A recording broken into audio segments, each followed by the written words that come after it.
WIFTVPN. Shop at Black-owned and operated Solo Beauty, where you are appreciated and respected. Located at 8158 South Cottage Grove, Solo Beauty can supply all of your black hair care needs. Solo Beauty is open from 11 a.m. to 8 p.m., Tuesday through Saturday.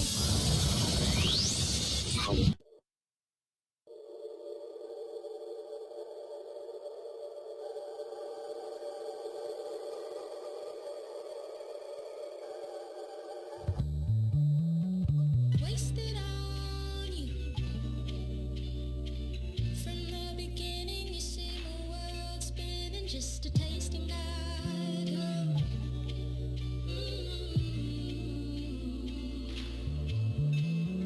Wasted on you.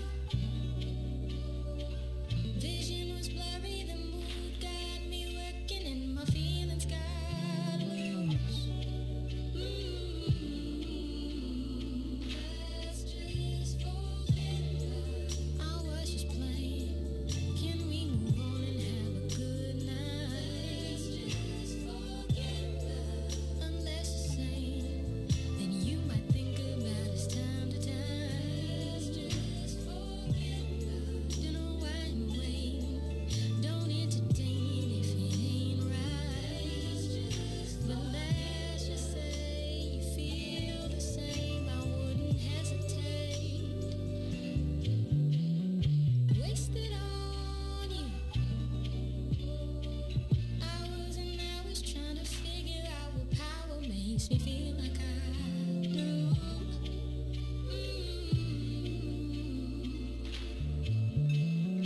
Wasted on you. I keep on fighting, but the more I try to hide it, more that you can see through. Let's just forget I was just playing. Can we move on and have a good night? Let's just forget unless you're saying that you might think about us time to time. Let's just forget don't know where I'm waiting. Don't entertain it if it ain't right. Let's just say you feel the same. I wouldn't hesitate. Wasted on you.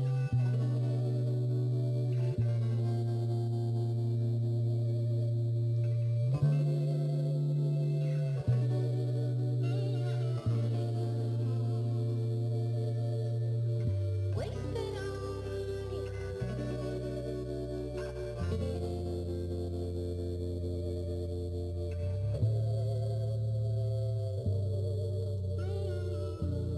Broken screen, crash system. Are you in need of spyware or virus removal from your computer? Well, contact RPC Computer Repair in South Shore and let us help you with all your computer repair services and print needs. Need office or print production services, copies, scans, fax, or even notary service? Then stop by and support RPC Computer Repair and Print Shop located 1741 East 71st Street in the 71st Street corridor, newly revitalized South Shore areas, and let RPC be your one-stop shop, where we believe RPC is your PC. RPC Computer Repair is also a UPS access point where you can drop off and pick up your important packages. So let RPC be of service to you. Call RPC Computer Monday through Saturday, 8 a.m. through 6 p.m. at 773-966-4457. That's 773-966-4457. Visit RPC at rpccomputeringinc.com for more information.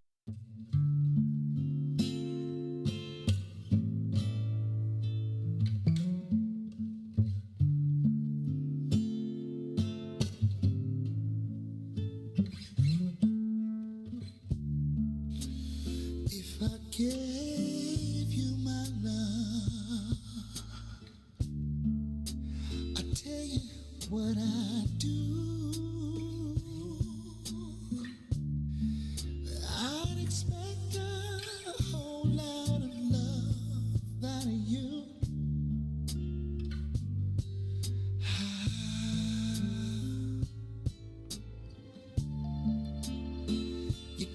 to treat me good,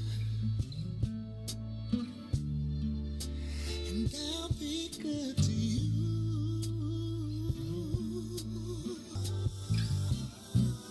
Yeah, yeah, beautiful. When you get right down to it, yeah.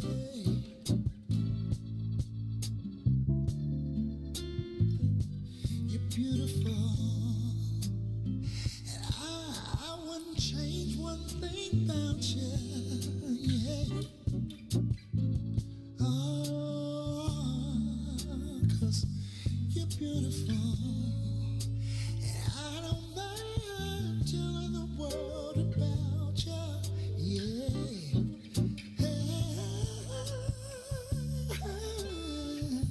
You're beautiful. And what about the way you love me? And the way you squeeze me. Simply beautiful. Yeah.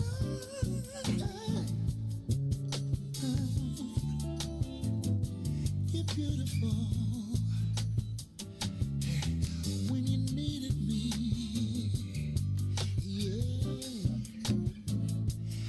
I was right there by your side. Simply beautiful, yeah.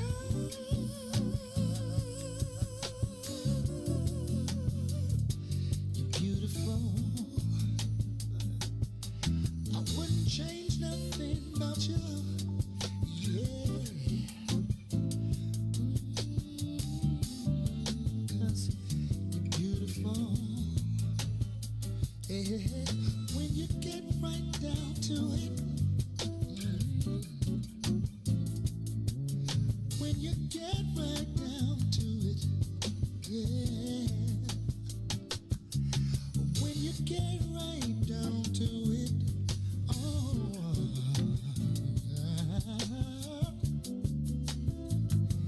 You're beautiful. I don't mind the world knowing about you.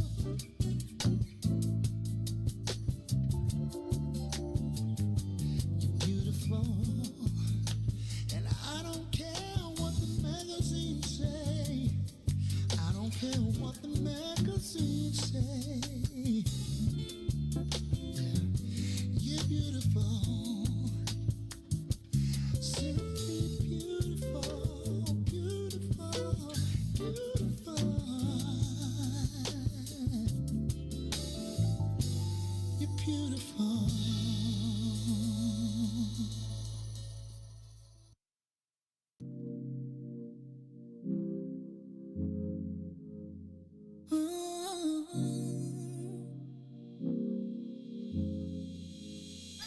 You see me, you see him, my best friend. He hold me down like ankles fighting the waves. A partner to my crime, yeah, I do time. Till I'm with you, I'll be counting the days. Yeah, ooh, been through so many things, but we always get through. Yeah, ooh, it ain't always perfect, but it's worth it. This is deeper than the surface. If I said I didn't love you, you and I know I've been frontin'. Wiped all my scars away like it was nothing. Took the parts of me I tried to hide and make them something, something. Like it was nothing. Ooh, so much, baby. Ooh, you know you drive me crazy. Ooh, you give me peace of mind. Ooh, let me tell you why. You make it easy. Say, to take it easy. Say, feel so weak. Say, easy love. Say, to take it easy. Say, feel so weak. Say, easy love. I never thought that I would give it to you, but now I don't think it's the time I won't do it. I think it's 'cause the way you talk to me, know how to say it without making me feel little. You're gracious even when you pop off for me. When you get done, I got a little something 'cause you earned it with the time you took to put it that way. You got me liking to get put in my place. I didn't love you, and I know I've been frontin'. Wiped all my scars away like it was nothing. Took the parts of me I tried to hide to make them something, something. Like it was nothing. Ooh, it's some magic, baby. Ooh, you know you drive me crazy. Ooh, you give me peace of mind. Ooh, let me tell you why. You make it easy to take it easy. Say, feel so easy. Say, easy to love. Easy to you make it easy. Say, take it easy. Say, feel so easy. Say, easy to love. You make it easy. You make it easy. You make it easy.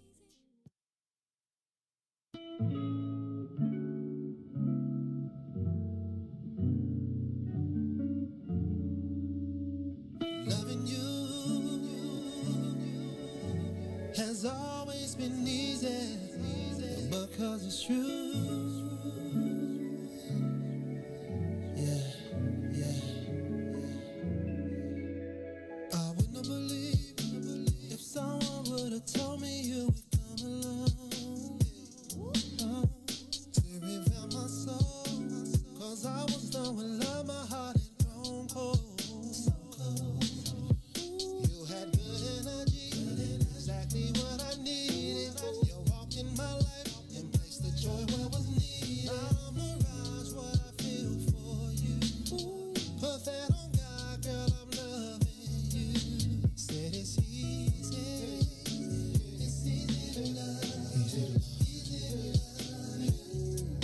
Said it's easy. It's easy to love. Easy to love. Oh yeah, yeah.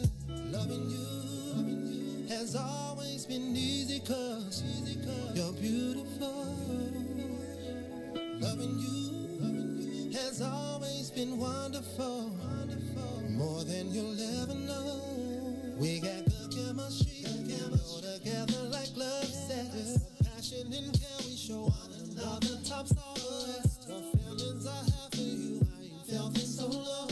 What we share together, baby, the bond is so strong. It's no facade of what I feel for you.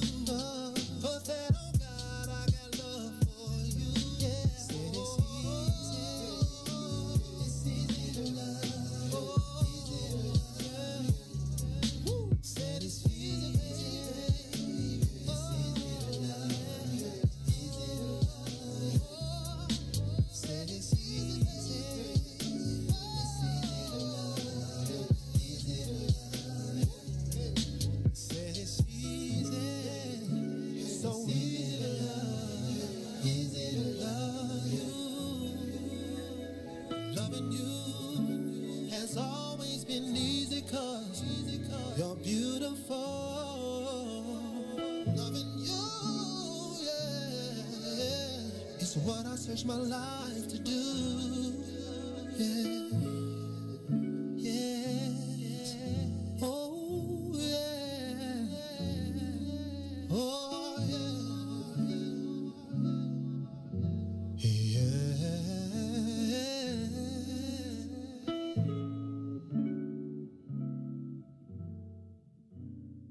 You are listening to the most dangerous show in the morning. This is What's in It for the Black People Radio. Maze Jackson. Maze Jackson, the most vociferous advocate for black people in the world.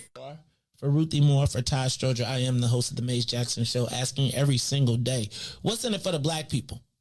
And if you don't like it, you can still tell them Maze said, Mayor Lightfoot, man, we ain't accepting that. We ain't accepting that. Let's go. Yeah, yeah, yeah.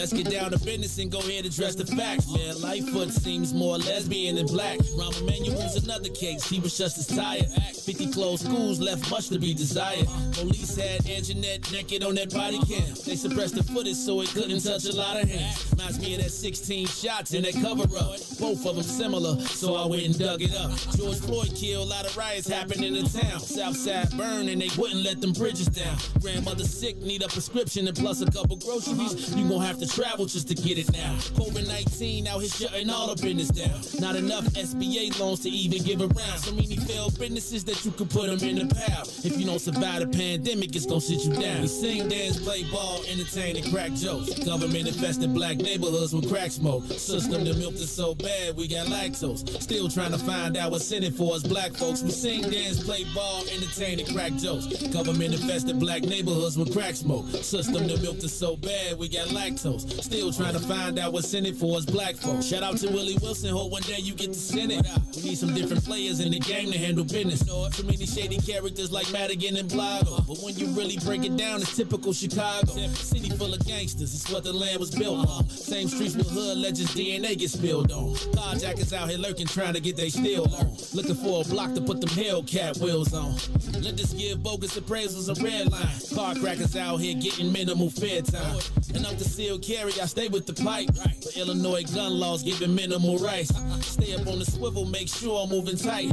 Check all of my mirrors when I pull up to the light. Pick my homie up from out of town, man, he caught a flight. He was hella nervous, told him, shorty, this a way of life. We sing, dance, play ball, entertain, and crack jokes. Government infested black neighborhoods with crack smoke. System that milked us so bad, we got lactose. Still trying to find out what's in it for us black folks. We sing, dance, play ball, entertain, and crack jokes. Government infested black neighborhoods with crack smoke. System that milked us so bad, we got lactose. Still trying to find out what's in it for us black folks.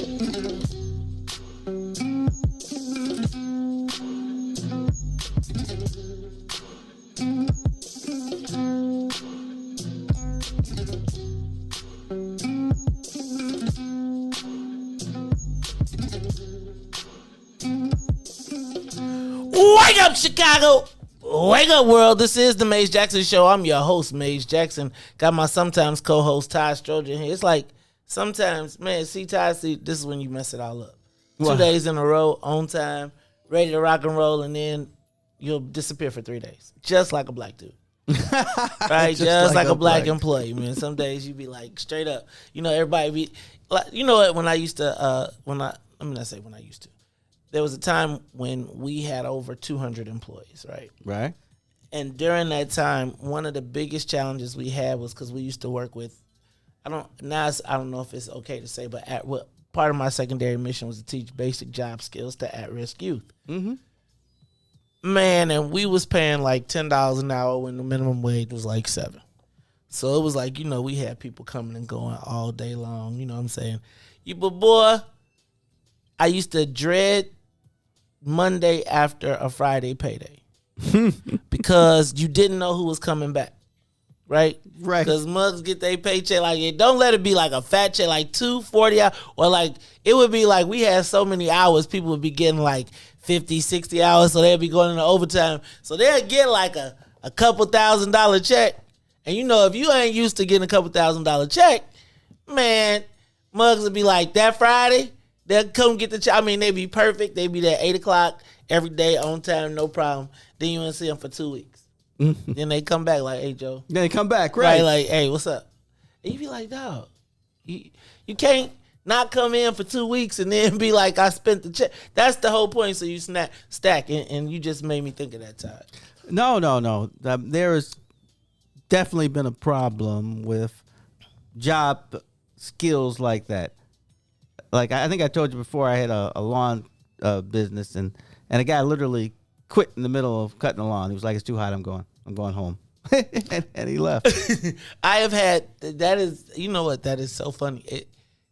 You know what, I feel like some days when I talk to people, I feel like I was like part of forced slavery or something. Right? Like my parents like forced me into slavery because it wasn't no quit. Like, yesterday it was funny. I was reading some comments, and Tennille was on the comment, and you was talking about Hans still in the bed at like 8:30. Yeah. And Tennille was like, he's still in the bed at 8:30, And I was like, oh God, I failed. Because I know my son was doing the bed at 8:32. But Lord have mercy. I don't care if we had sleeping in to us was 8:30. Right. Like, period, point blank. My old man would be like, hey, yo, what like on a Saturday morning, like he got up before the cartoons. And it'd be like, dang, you got us working before the cartoons even come on? Right? And then you be coming in when the crappy, because you know all the good cartoons come on from maybe, well, you probably don't even know about this because LeRon didn't have cartoons the way we had cartoons.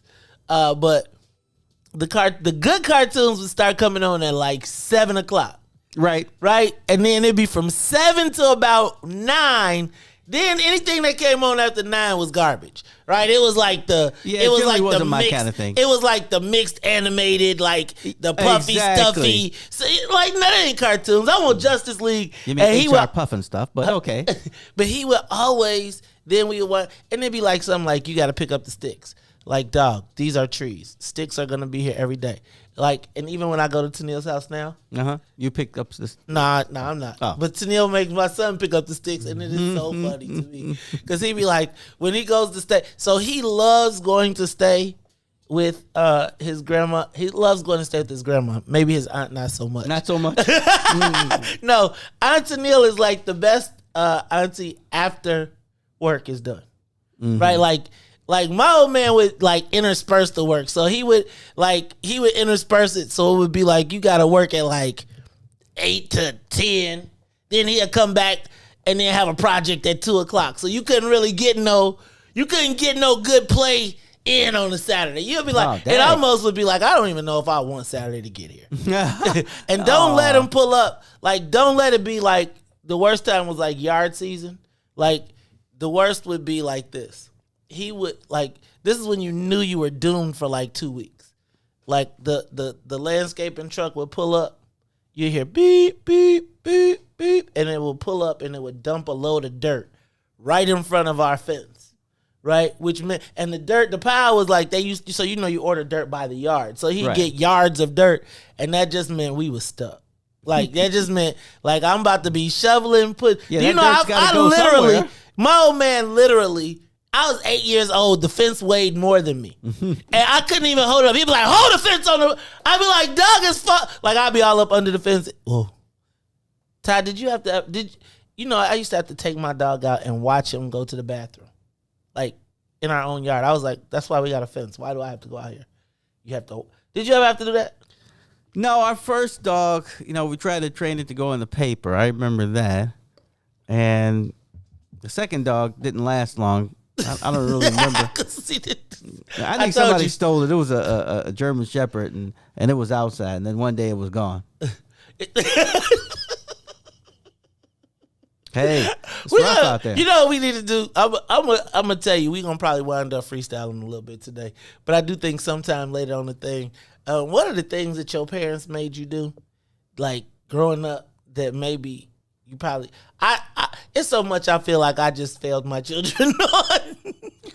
Especially when they go to... I think I should be tougher. When we go to Aunt Tennille's house, Reagan be like, she got a business, she got schoolwork, Reagan got the whole joy. I'd be like, oh, I failed. I have completely failed. But I want to talk about that because there are so many,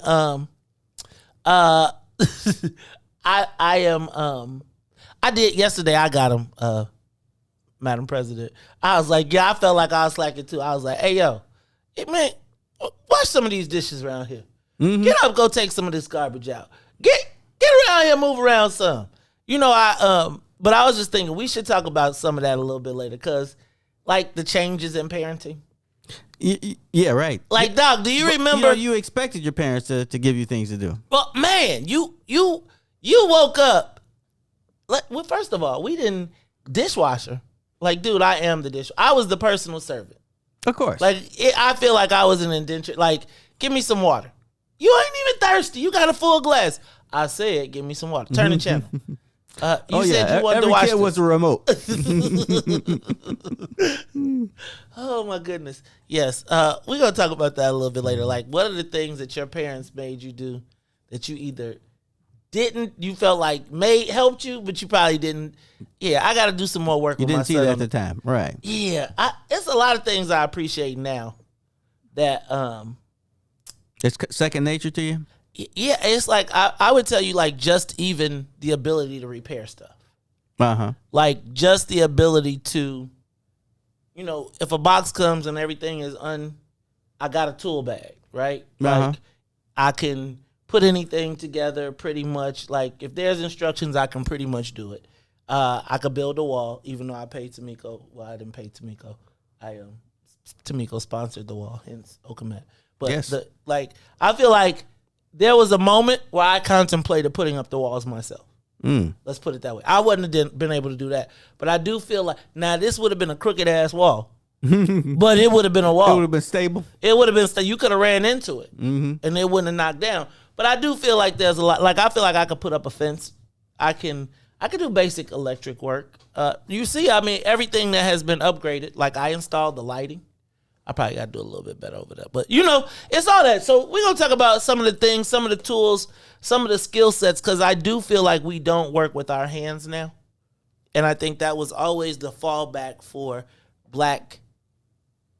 I was thinking about I don't want to say the escape, but when you leave, like, I feel like the people who get out of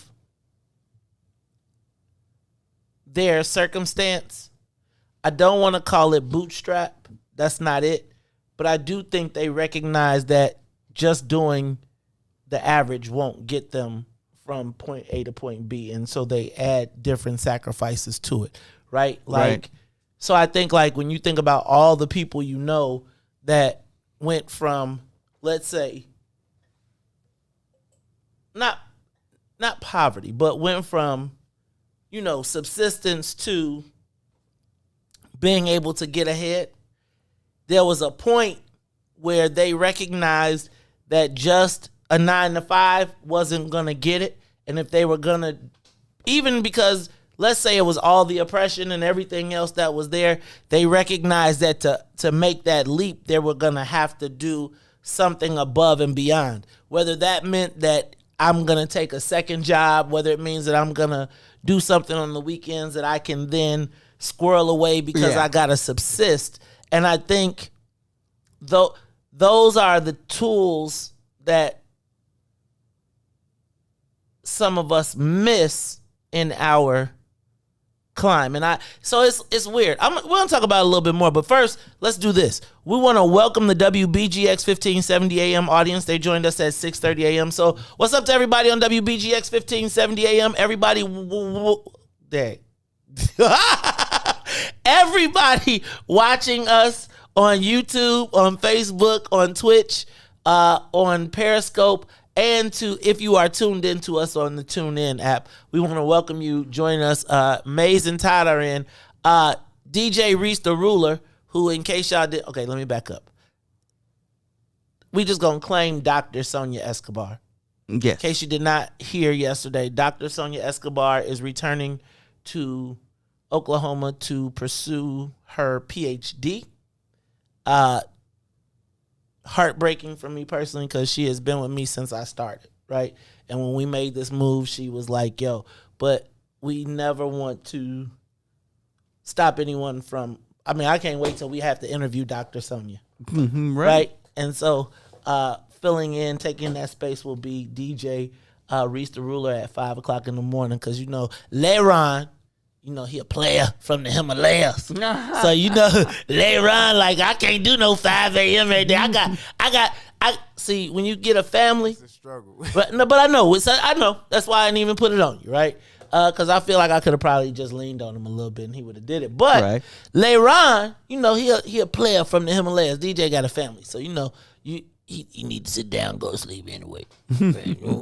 But what's wonderful is we have a team, right? Like, we got a great team here. We are building, reconstructing, and doing a lot of stuff. So even today, LOLLAPALOOZA is in the building filling in for DJ, who is getting the last taste of freedom because he is going to be locked down with the morning show. But I'm excited for everything that's happening, y'all.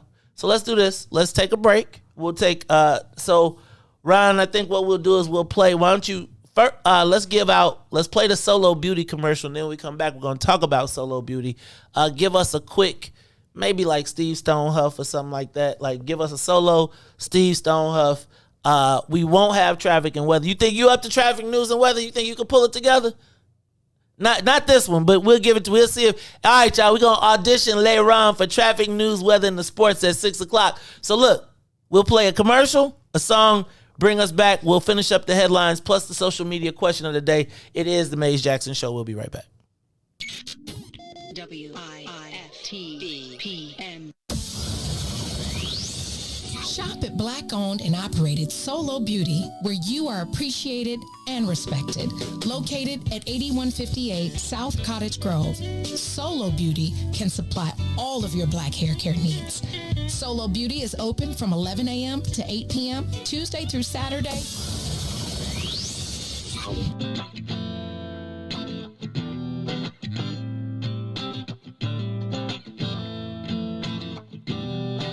Steve Stanley.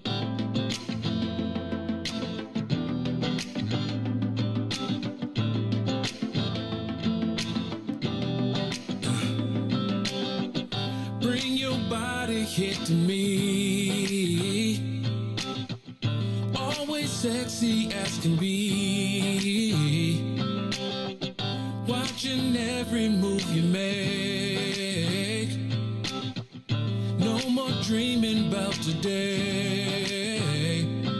From the first time I saw you, I knew you'd be mine. See, I knew that you would be mine. Now I know that I can't leave the rest behind. Now I can leave the rest behind. Yeah. 'Cause baby, you make me feel like I'm dreaming. Am I dreaming? Never thought that I would feel this. All I want is to spend my life with you. Spend my life with you. It's spend my life with you.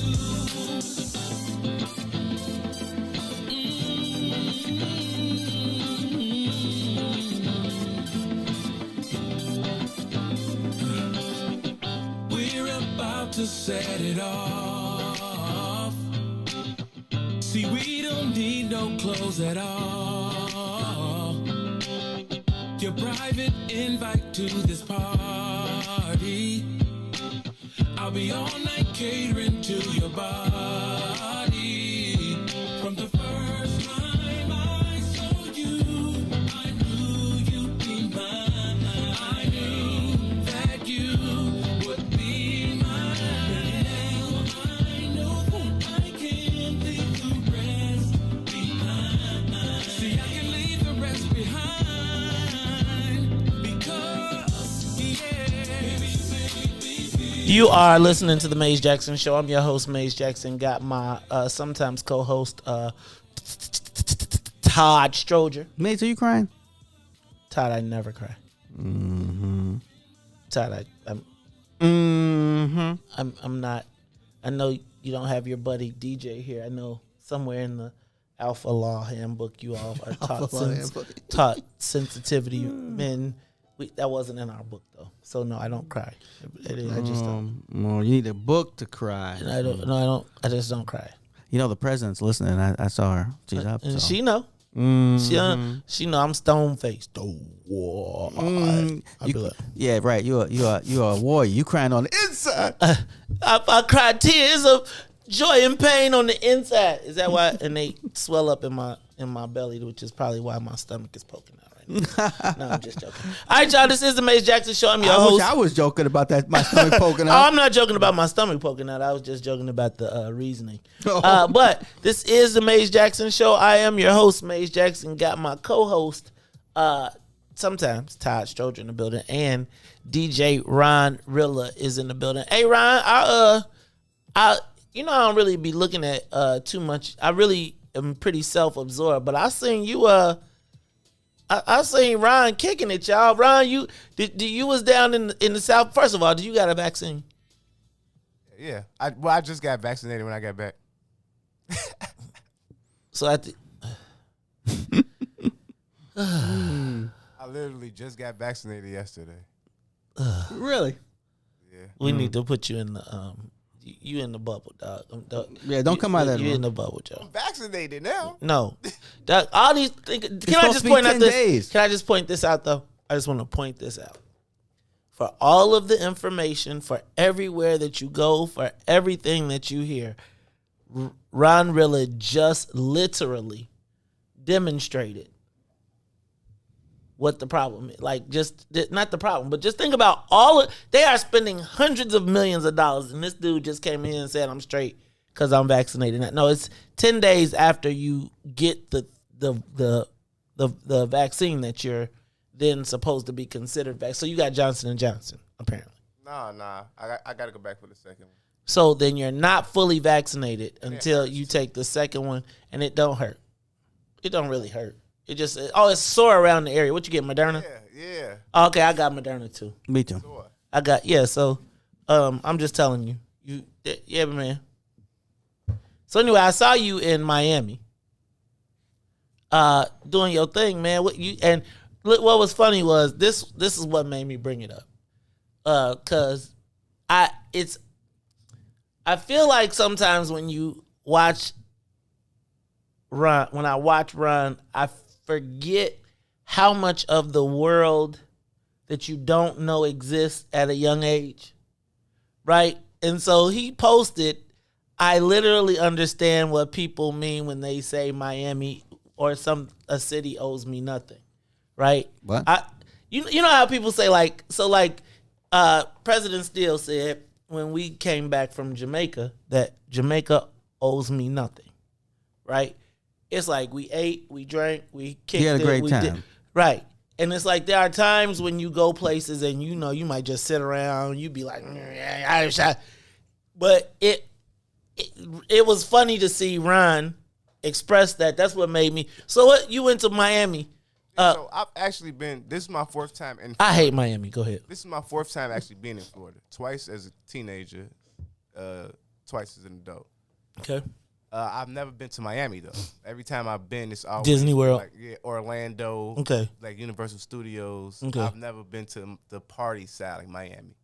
So I experienced a lot of stuff for the first time. Oh Lord, did they put something in? Did you get a slip experience Somali or something? Nah. I'm still not doing that. Okay. But it was my first time at a strip club. I've never been to a strip club before. What? Yeah, It's not all that. Yeah, like you missed a lot, right? Which one? Well, I mean, did you enjoy it? Yeah, well, it was KOD's. Okay. Yeah, So was big it? one. Well, oh, Big King of Diamonds. All right. So, Big one. well, you went to that's like almost a destination. Like you go there, like it's almost like what was the other one that Luke used to have in Miami? I can't think of it, but that's like that's like going to Magic City in Atlanta. It ain't so much that you go in there to be a leering. It's like it's part of the life. I mean, it's like a club. Yeah, I see what it was about. You're going there to be seen and to see people. Yes, and in the South, the strip club takes on a whole different. It's like everybody goes to the strip club. It's kind of crazy. When I go to Florida, I'm going to Tampa. You know what? That's where all the retirees are. I don't want to go. I was just I talking don't want to to go, Laurent. I just was talking to a kid who was we can talk about that later. So, Leron, you know what? I don't like Miami because I feel like in Miami it's clear that I'm poor. Definitely. Like Miami and Vegas, like I feel like you can kick it, but I feel like if there is a kick it over there that is a little higher and a little flashier, and I don't like all the sparkles and stuff, but it's like those two cities in particular, I feel like it ain't even really the plug. It's like it's just pure D money, and it's like it's like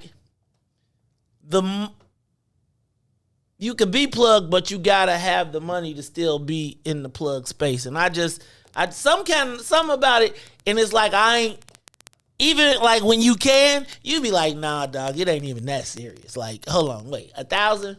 No, I'm not paying $1,000 for a bottle. Now, I'm just not doing it. And these fools got 6 bottles on the table. Oh no, hell no. It's all cool. And it's like, I know it looks great on TV, and it's like, but boy, I have been on the back end of some of those events when when the tab comes and you got the $15,000 tab. No fun. No fun the next day. I mean, they swipe it go. You kicked it. Everybody be like, woohoo! But yeah, no, nope. So what Red did you Lobster for me, buddy. You know what? I'm starting to appreciate Red Lobster. I was kidding. I don't think I'll ever going back to Red Lobster. I'm gonna tell you what, Red Lobster still to me, like depending on which one you go to, you got to keep, the perimeter. Black folks will follow Red Lobster though. You They know will. that They'll follow anyway. Like Red Lobster be like, we are trying to get away from you. They be like, you cannot escape us. We will be there. People drive to Oak Lawn, the most racist.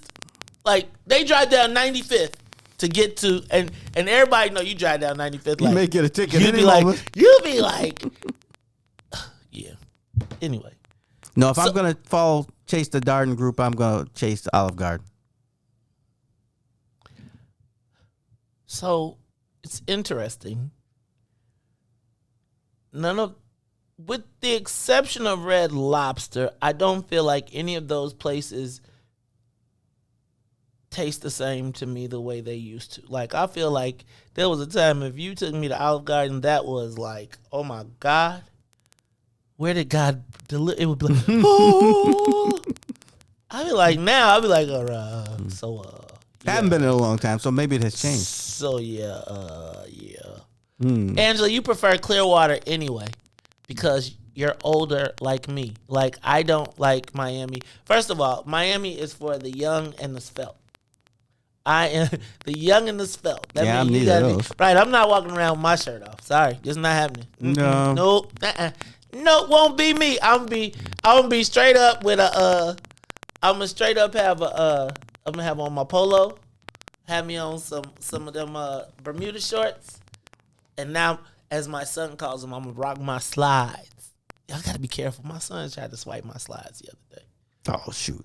I know that already. Hans, I bought something for myself, and next thing I know, Hans is walking around like, man, what's up with that? I was like, I had to tell him. I was like, Carrie bought them for me for an anniversary gift. You cannot, because, he was. It's a gift. Like, literally, I was like, you really don't want to show up with them shoes on. You might want to go ahead and leave them bad boys alone. Even though I do think that one of the cool things is that when you're like I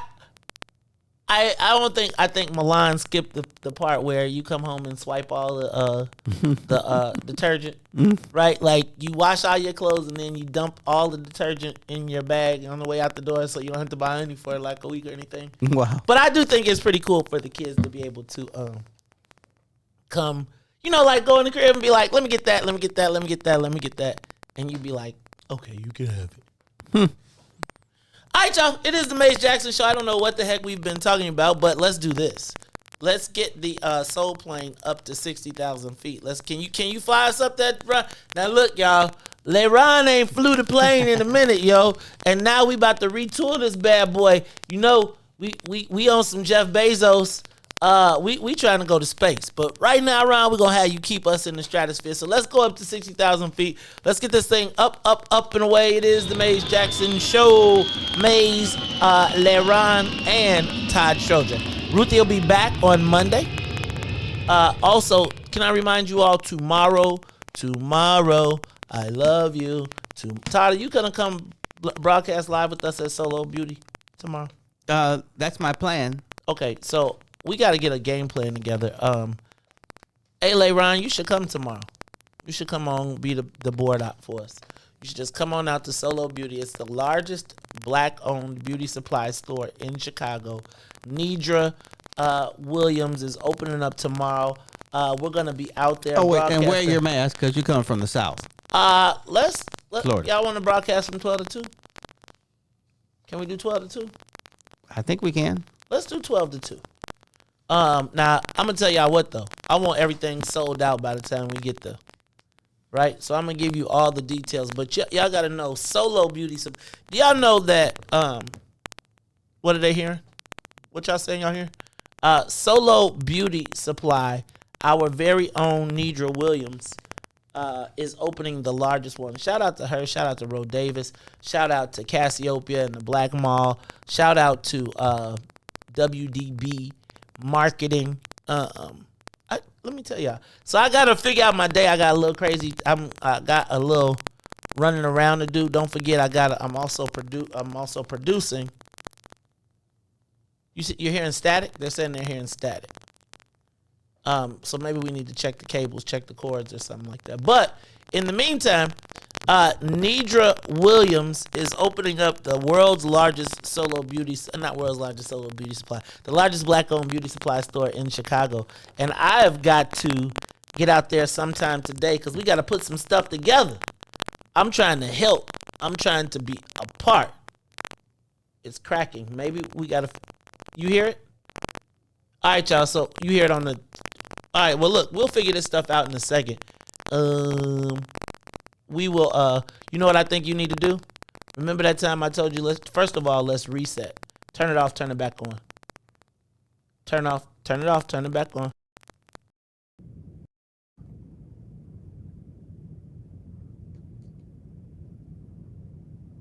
You hear me? All right, y'all. Well, let's do this. Let's take a second. And then we are going to give you some more information on Solo Beauty Supply, where Maze and Todd and now LOLLAPALOOZA will be broadcasting live. That means we got to break down the equipment and get it all together. I think that's usually what it starts with, and then if we need to do it, let's just do that. Look, y'all, let me run through a few of these headlines very quickly. Did you see yesterday Niles' own Merrick Garland was here to kick off he's the attorney general that was supposed to be the U.S. Supreme Court justice, right? He essentially he was in town yesterday to kick off the federal gun task force, strike force. I'm all for it. But I'm just telling you, know what they don't have, Todd? What they don't have, they're not starting a new team. They're just moving people from states that don't have tough gun laws to states that do have strict gun laws, and they're going to try and reinforce the laws. Oh, well, I'm all for it too. I want to talk about all of it though, because I think it's pretty interesting to watch how the White House seems to have a lot invested in Chicago. Right? It seems like, I mean, you think about it, we've seen Biden here. Was it twice? Has it been once or twice? I think he's only been once in the city, but I think he's been in Illinois twice. Okay, twice. Then you got Kamala Harris. Then you got Merrick Garland. Then you got Pete Buttigieg. All of this has been within 8 months. Right. Do you think Illinois is a battleground state or something? What's going on? Not Do you at think? all. I think that we're going to talk about that a little bit, because I think what it is the mayor.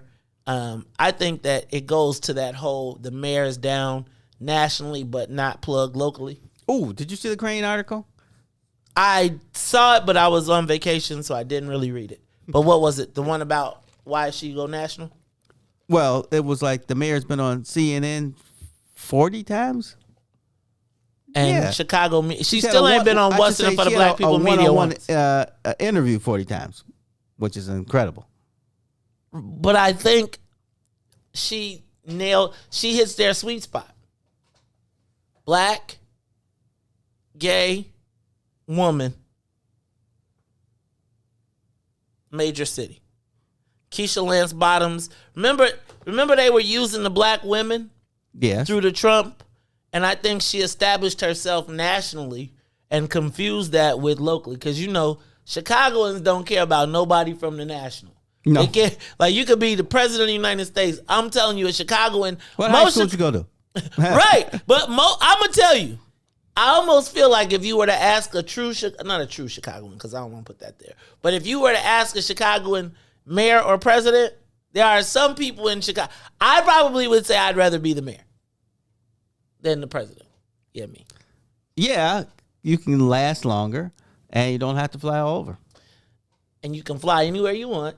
And I'm gonna just tell you though, and you're the king of the mayors. Yes, of all the mayors, even New York. Yeah. Even LA, like you are yes. Or the queen. Or somewhere in between, as the world is today. somewhere. I'm not saying, is that a diss? That's I'm not a diss. just saying. The world is just in between right now. All right, y'all. Let me go to the next headline that we saw. Did you see CPS says everybody got to wear a mask? I don't care if you're vaccinated or not. I saw that. I think that's a good idea. Well, they said they talked to experts, and they said since so many children aren't eligible to be vaccinated yet, it makes sense. I think the mask is just starting to make sense, period. I think black people are starting to accept that reality. All of a sudden, I'm going to be Chinese for the rest of my life. Right. The black people are like, hey, free. I want to be free to live, not free to die. White folks be like, give me the freedom to kill myself. But actually, I feel like, would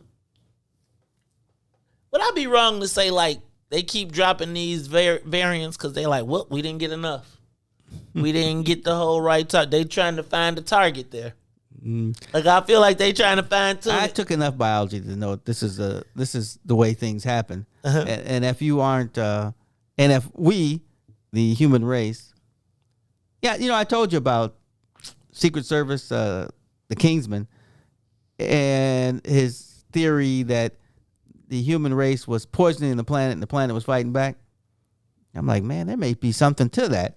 So I think that the planet's fighting back, and if we don't pay enough attention, they're gonna be like 10 of us.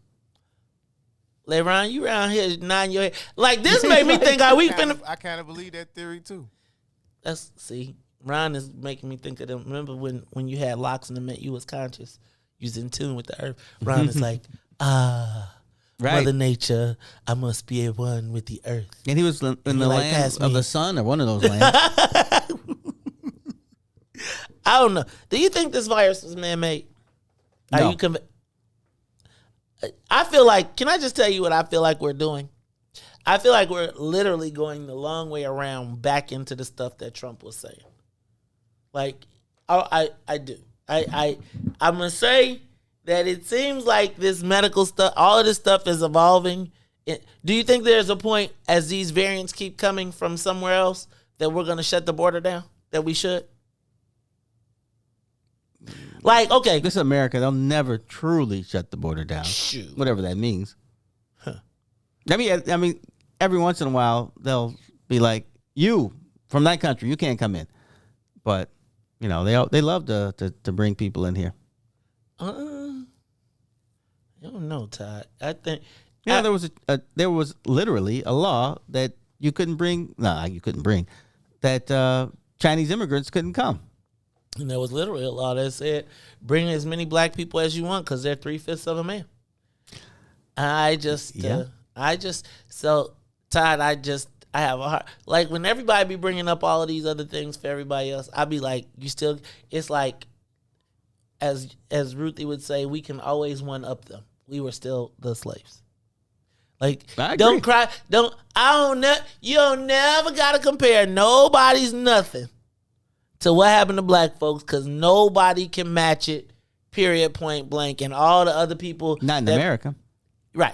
And that's really what I care about right now. Yes. Yep. All right, y'all. Here goes another one. Did you see we had 3 mass shootings on the same day? First of all, I don't know if I'm ensuring that I like. Let me back up. Do you all recall maybe 2 months ago when I told you that we needed to be careful about this mass shooting thing because very shortly we would be labeled like the mass shooting capital? And it's like we had 3 mass shootings on the day that the U.S. Attorney General came to town. To me, that is literal. And they said that there was an incident literally a half hour before he got to the place he was doing the press conference. We're in trouble. I would laugh. The funniest thing is, I'm not.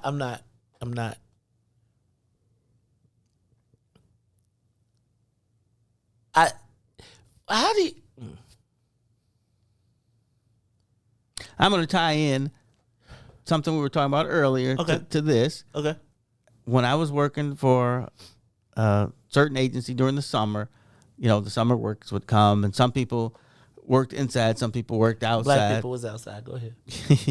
So, Like Jesse White office. Go ahead.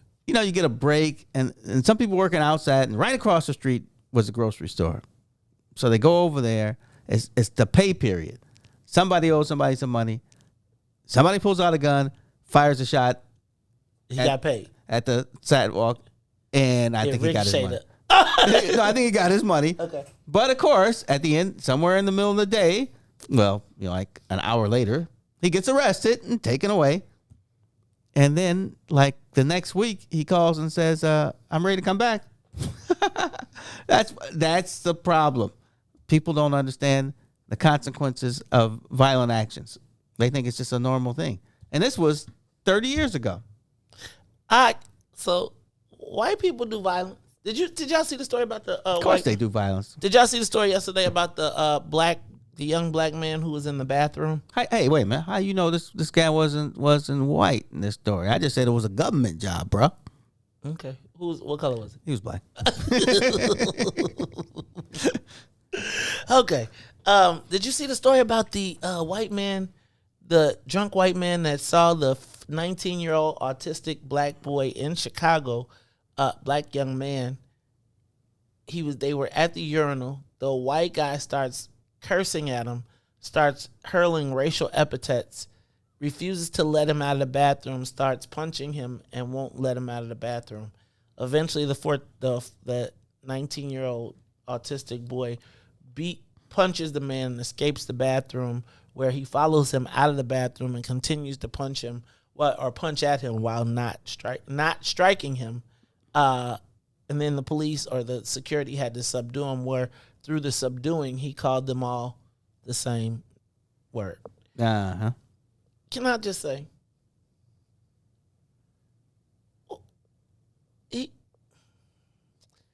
how do we see? I feel like that, like security and everybody, all the black people in the store need to just walk around the back of the building. I do understand what you're saying about the consequences of your actions, but like to me, like jail's not gonna fix that. No. And ass whooping is gonna fix that. And it's like it's not gonna change them from not being racist, but it is going to think about, because I think about like what happens when it's a 19-year-old not big kid that can't get around him. Right. Right? Like he's like, and pardon me, he said, I don't not like black people. It's just I don't like them when they act a certain way. He was peeing. Well, first, I don't really like being around drunk people. I don't care where they came from. Come on, Todd. But I doubly don't like being around drunk white people, because then they lose their minds. Drunk white people they go through stages. We'll talk about those stages a little bit more. I know where this show is going today, but it's going to go somewhere. And we still got a whole paperwork full of stuff to talk about. So look, let's take a quick break. Ron, this is usually the time when we bring in Dante. What about my love? Are you ready for your traffic news and weather? You scared yet? You scared? You ready? Can you pull it together? Weather's down packed, but I'm kind of confused on how traffic kind of. Well, we'll let you do the weather. And maybe you better get you a sports update too, man. See if you can hang. Let's see. Look, we put a little Ryan, toss him into the crucible. But all the while, it is the Mace Jackson Show. We'll be back after these messages. WIFTBPM.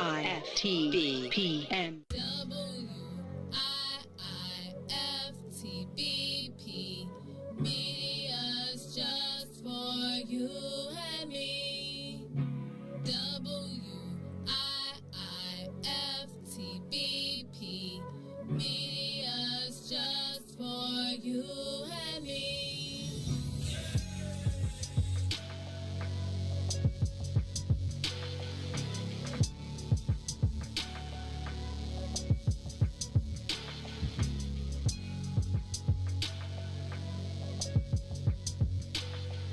Broken screen, crash system. Are you in need of spyware or virus removal from your computer? Well, contact RPC Computer Repair in South Shore and let us help you with all your computer repair services and print needs. Need office or print production services, copies, scans, fax, or even notary service? Then stop by and support RPC Computer Repair and Print Shop, located 1741 East 71st Street in the 71st Street corridor, newly revitalized South Shore areas, and let RPC be your one-stop shop, where we believe RPC is your PC. There is also a UPS access point where you can drop off and pick up your important packages. So let RPC be of service to you. Call RPC Computer Monday through Saturday, 8 a.m. through 6 p.m.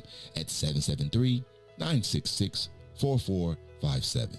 That's 773-966-4457. Visit RPC at rpccomputeringinc.com for more information.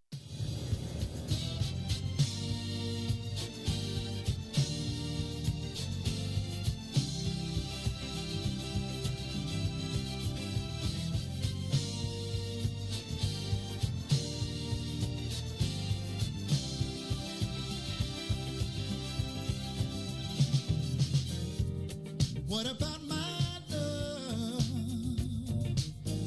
Seems you have forgotten love. I do believe that something went wrong somewhere.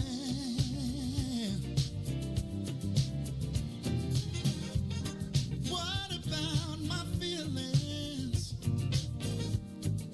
Do they mean anything at all? You got me so in love, I'm too blind to see.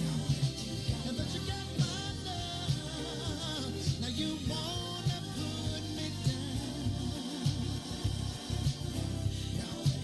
Now that you got my love, got me standing on shaky ground. What about it, baby? What about the days and the nights we spent? What about the love we made so sweet? Are you sure you wanna live? Think it over, baby. 'Cause girl, I believe.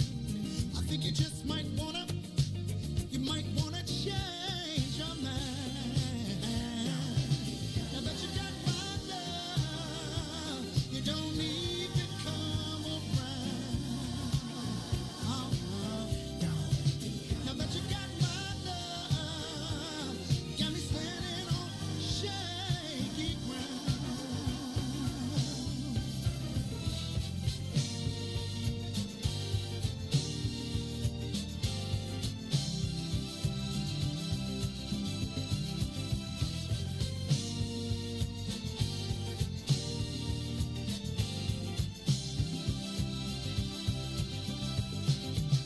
What kind of way is that to treat your man? When I gave all that I never had, you got me going through changes of life with you. Are you sure you wanna live? Think it over, babe. 'Cause girl, I believe. I think you just might wanna change your mind. Know that you got my love. You don't even come around. Now that you got my love, you got me standing on shaky ground. Yeah. Now that you got my love, you don't even come around. You don't come around. Now that you got all my loving, you got me standing on shaky ground.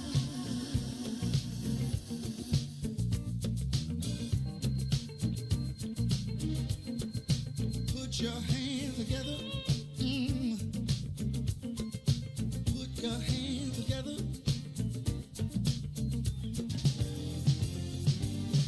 Before you leave out the door, before you leave out the door, baby, won't you change your mind? Really wish you would change your mind. Now that you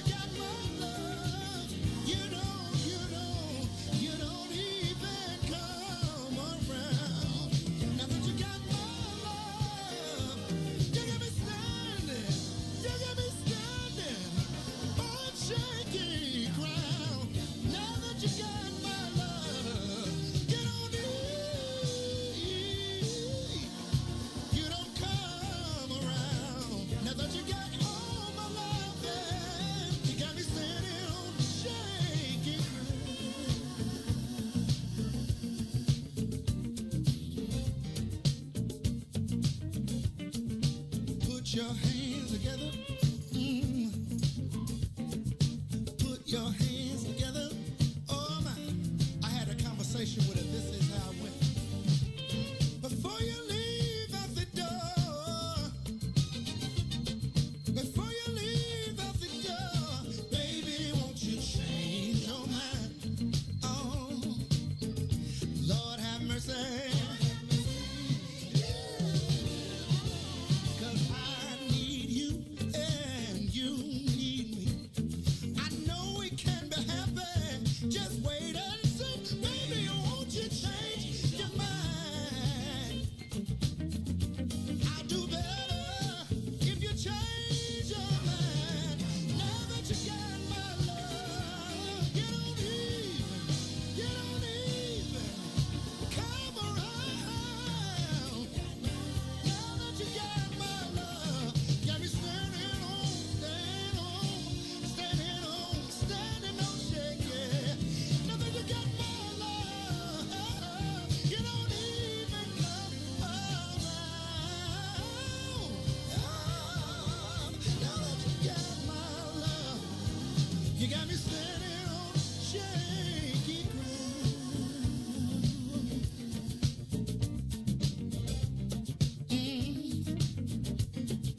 Baby, won't you change your mind? Baby, won't you change your mind? Oh no, I've been hoping, baby. I've been praying, baby. Yes, I have. Baby, won't you change your mind? Oh no.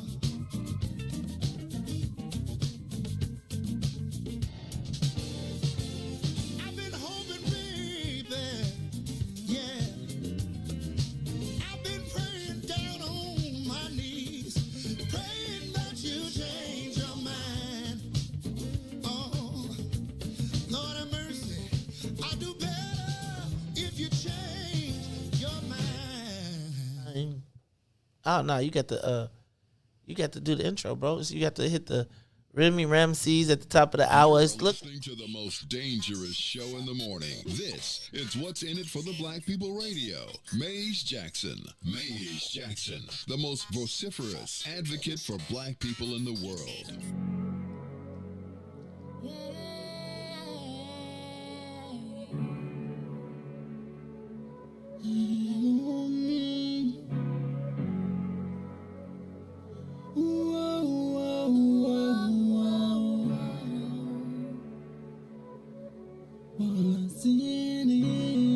What's in it for the black people? Cause economically we are not equal. Waking up to lies, can't doze no more. I told y'all, yeah, this a dangerous show. Don't go to church if you ain't trying to help us. Don't even try to be around and can't protect us. We see the lies now of the politicians. We need money and no symbolism. It's Maze and Sonia and Ruthie and Todd explaining how we all come from God, giving us tools to beat the odds. If we're united, our movement gon' stop. If they ain't tryna help us, they ain't tryna do nothing. We gotta do something, we gotta stop running. It's time to confront the problem. Really, you expect your oppressed to solve them? What's in it for the black people? All the lies we heard before. Time to pay attention. You gotta do more than listen. Make some action with on the count of three. Let's roll. Wake up, Chicago! Wake up, world! This is the Maze Jackson Show. I'm your host, Maze Jackson. Got my sometimes co-host Todd Stroger. We are waiting for Ruthie Muhammad. Did I say Ruthie Muhammad? Ruthie Muhammad. Did she go get converted when she was? What would y'all do if Ruthie came back and she had on like a burqa and she had on all white and she was like, now. No, I'm just playing. I would say, how do you wear all white? How do you keep that clean? Man, I love all white and I don't never want to wear it because it's like, don't touch me. It's like you wear all white and you be, by the time you get downstairs to the car, you be like, I gotta change. Cause it's like, let me ask the question: when you get a spot on your clothes, do you roll with it or do you just be like, I gotta go? Do you change clothes? I change. I change. I don't have that many clothes. I ain't going home. If you had a spot on your clothes, how big is it? It's a spot, noticeable. Mm. Like if you Stop get staring at me. Mind your own business. No, man. I feel like if I get a spot on my clothes, I got to go home and change. It's like because even if it's one of those unnoticeable spots, I'll be looking at it the whole time, and I'll be like, they're looking at it.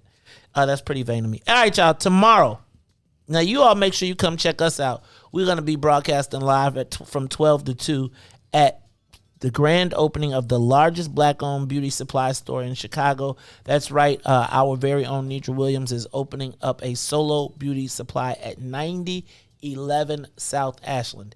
9011 South Ashland. It is tomorrow from 11 a.m. to 3 p.m. You can check at Solo Beauty Supply on Instagram.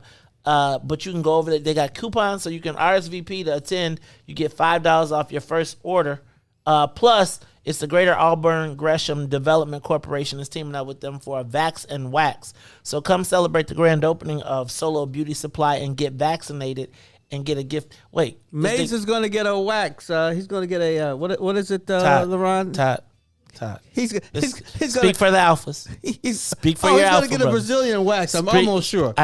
Funny thing is, I have no clue what that is. It's terrible that you do know what it is. So, again, Todd, you can come and... Excuse me, sir. I'm a man of the world, which you obviously all know. I'll take that. Key in that is man. There it is. All right, so y'all, look, everybody get out to Solo Beauty Supply tomorrow. Y'all make sure y'all come check us out because we are going to be broadcasting live. That's right. We are going to be broadcasting live tomorrow from 12 to 2. So Maze, Todd, and LOLLAPALOOZA will be in the building showing up our love for our very own Nidra Williams. Also, hey, those of y'all that did not get an opportunity, please make sure that you, like, for those of y'all that are in the WIFTA bill, What's in it for the Black People family, reach out to Nidra Williams. She is putting the final touches on. So, I think I'm going to go over there today and put some hammer to nails or whatever I got to do for a little while before I get in these streets. So I might just run over there after I get through with this. But look, y'all, we got to support Solo Beauty Supply because Solo Beauty Supply always, first of all, Nidra supports everybody and everything that everybody else does, right? So we want to get out there and we want to support her. But not only do we want to support her, like, yo, we got a place to go get our own beauty supply. So I'm going to get me some Dax. Actually, I'm going to do Sporting Waves, but I used to be a Dax dude. Did you use Dax or Sporting Waves, Todd? Man, I didn't want no waves. Figures. Mm-hmm. Ryan, did you ever have waves? With no do-rag? Ryan, you had waves? I had the 360s. Oh, you had 360s. I only had like the not 360. What's 360 minus 8? Because I could look. You had 352. Like I could get I really got the 50. I got 360. I had the 180 because I could get the back and I could get the top. I always had a problem on the sides, right? The sides would never get right in line. Now my son, Lord have mercy, Jesus. He used to. I stopped even attempting to get waves when I saw him because he got that hair. You wash your hair one time, put the wave. He don't even put the wave grease in and it be going. He put the wave grease in and it's just off the chain. Nah, that's how my hair is ridiculous. Is it? It's ridiculous. I got it's like shiny black, so it's like. You got that. You got that. You got that. Colonized. We got right. Thank you, Todd. We got to check your lineage, man. We got to check your roots, man. What you be putting in that? Juices and berries. That's why you be with Todd. Okay, look, hey y'all. I told LOLLAPALOOZA why I stopped. Y'all know I used to have locks, right? Yes. I used to have locks down to like my shoulders, but I cut them off. You know why? Because I didn't want to get the receding hairline that LeRon is going to be at 20. He going to be at 30. Talk about, why my hairline? He going to have a Jim Rose.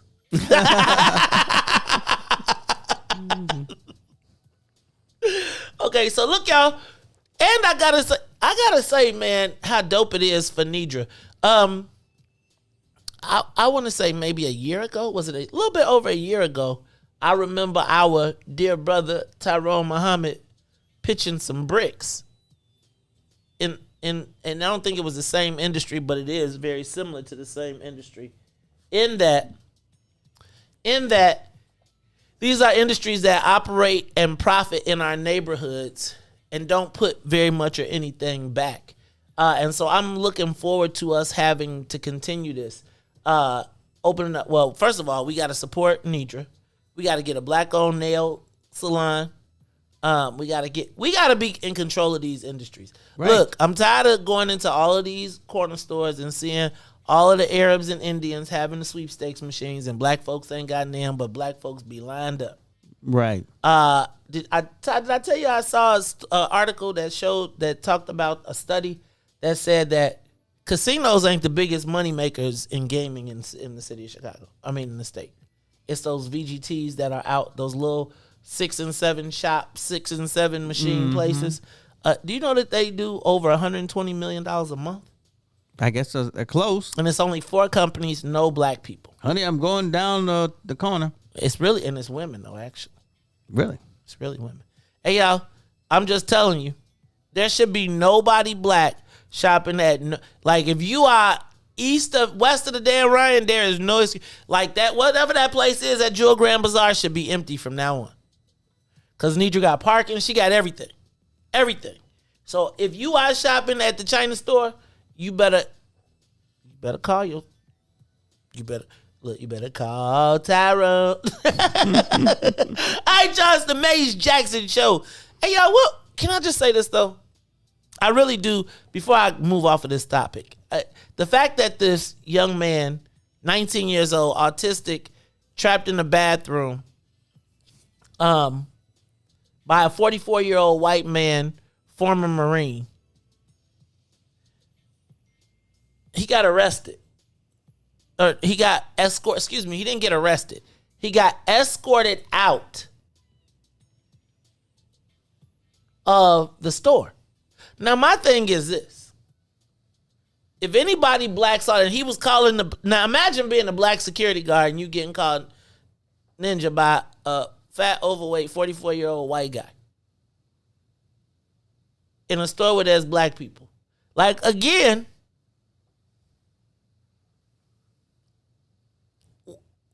they get away with no consequence. Should he face a consequence? Well, I'm shocked that no one called the police. They did. Well, that's assault. You can't be hitting people. And it's verbal assault, which is also a crime, too. Unless it's black people. Big black kid. Actually, it could be a hate crime if he was striking them and calling them certain words. So my question is, do we need to wait? Like, I feel like it should have been his car should have been on 4 flats. Like, we should have watched him go to his car. He shouldn't have been able to drive off. And maybe he should have had to apologize to that young man. And I think if the security was already I just think that there's white people have no consequence. They still, even he said, I don't dislike black people. I just dislike them when they act a certain way. I'm urinating. And I guess my question is, what do you do as the parent? Right? As the parent, when your son is coming out the bathroom, do you wait on the police or do you? I'm just asking, right? Like, because, he was a former Marine, so I might have had to go to the car.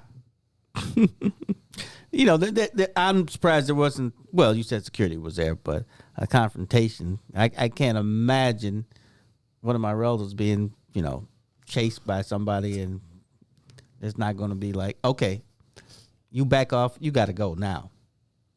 I feel like Maze, it would not be the first fight I lost. No, it wouldn't. It would be the first fight I lost, but if somebody's messing with your kid in the bathroom, something gonna happen. Yeah, that's all I gotta say. Like, I think that we as black people, upon seeing that, should descend upon the scene. Like, you should not be alone in that scenario. No, that's true. You should okay. So here's my who's this guy? Chuck Norris? Conversation. No, he's a fat, overweight, drunk former Marine. Here's my point, right? And this is what I'm going to say to the black people as we're talking about this, right? Is this what people say being on code would be? Like, if the boy is there with his mother, what is our response? Let's act like this. Let's pretend like this could happen again. You're black. You're in the bathroom. Your son comes out of the bathroom because a white guy has called him a ninja. In the bathroom. You're trying to teach your kid to be independent. Go do your thing. Handle your business, whatever. He goes to the bathroom. He comes out. Or there's a belligerent white man that has attempted to block him from coming out of the bathroom. Now, beyond the whole sexual component of it, let's just say it was all pure D race. At the point in which that happens, to me,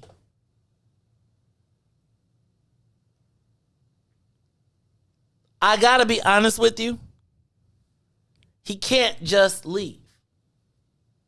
He can't. Security is not just enough. And in that scenario, to me, we have to converge. I don't know, and I guess I don't know how I say this, and I don't even know how we do it, but and like everybody's like the end of that story should be and the crowd beat him senseless and nobody could figure out who did what. You know how like they just remember how we just saw these people shoot up the van, right? And nobody who was in the van saw nothing. Just this last mass shooting that they talking about. So I guess my question is, and I'm not. I don't want to be hypothetical. I want to be real. Like this is clearly something that, as we know, white people are starting to be emboldened. To me, to prevent someone else from being emboldened, there needs to be a story that says that, and when it happened, there shouldn't be a happy ending to the story. Like there should be a... You and I have been through this before. Okay, talk to me. Yeah, I can't remember who it was, but you wanted the beaten or something to the person. It's every time, though. I think Dylan Roof should be wearing... I mean, I just feel like... And I'm saying, why should somebody else go to jail when I'm thinking more of, they could detain him, and if he got violent, then you got to use what you use. And then the manager should have called the police and called the police on him. Right, and said, this guy has take him away. No, the police... See, this is where the manager should call after we get through and say, come pick him up. And the least bit would be if no one's doing anything, you get his number, you immediately call the police saying, car with this license plate. I just saw a drunk man get in the car and drive down this street. He's swerving, he's going to kill somebody. At least and they'd be like, are you black, sir? No, no, I am Indian, thank you. So I don't know that. So this is the challenge for me, because I'm not Tony Tough Guy.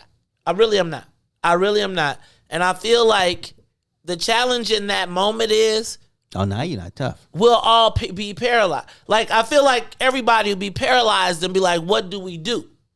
As compared to us already being prepared to say, like, okay, we all move in the spots. Like, hey, Joe, Granny and Grandma, y'all go wash the door.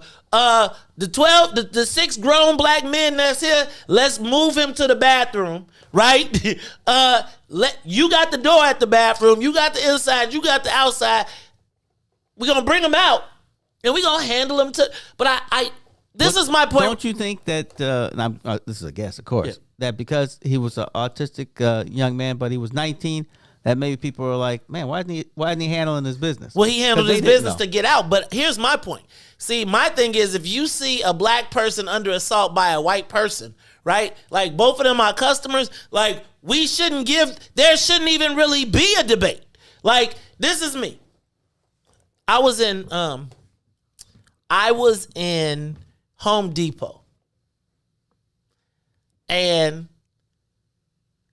I saw a dude stealing, right? Mm-hmm. And I saw him get caught, and I heard it, and it got loud, and it was a black dude stealing. It was a a Mexican dude that was the security guy that. And before I knew what was happening, like the way he was talking to dude, like I felt like I didn't know he was stealing at first. Uh-huh. So when I saw him talking, like I was literally walking around, putting my stuff down, walking around the alley to be like until I saw dude unloading his pockets. And I was like, he did. But I don't feel like we get to just sit by and watch them assault. Like you said, he 19 and we see I don't care how big he is. If you see a black dude getting assaulted by a white dude in the store calling him a ninja, like, click, like we all need to be after. I'm saying that it's not our instinct. Our instinct is to be like, what you gonna do? What you gonna do? What you gonna do? Ooh, I don't want to get in trouble. Oh, I think the police. And my point is, like, at some point in that, all of us sticking together. And I don't think that's our instinct. I think people generally are like, hey, that's enough of that. Okay, hey, that's enough of that. And please, officer, take me out of here because I will never, ever again, right? Like, hey, that's enough of that says I could do this quietly somewhere else, right? Or if I got to get some numbers. I'm saying that to me, and I just don't feel like we can always wait on the court system because by the time this happens, it's going to all be diffused. He's going to have been drunk. He was overserved. He didn't really mean it that way, blah, blah, blah, blah, blah. I got a white family member. I got black people in my family that we never talked to for the last 20 years, but they're still, right? And my thing is,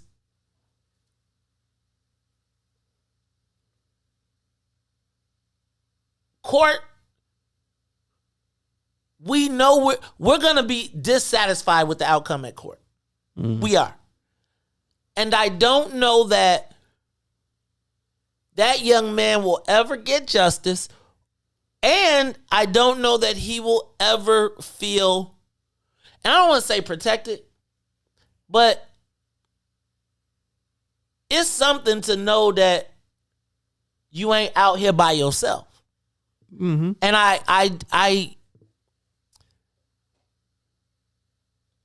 think about how emboldened you must feel to be at a public venue to stop a 19-year-old black boy from coming out of the bathroom. You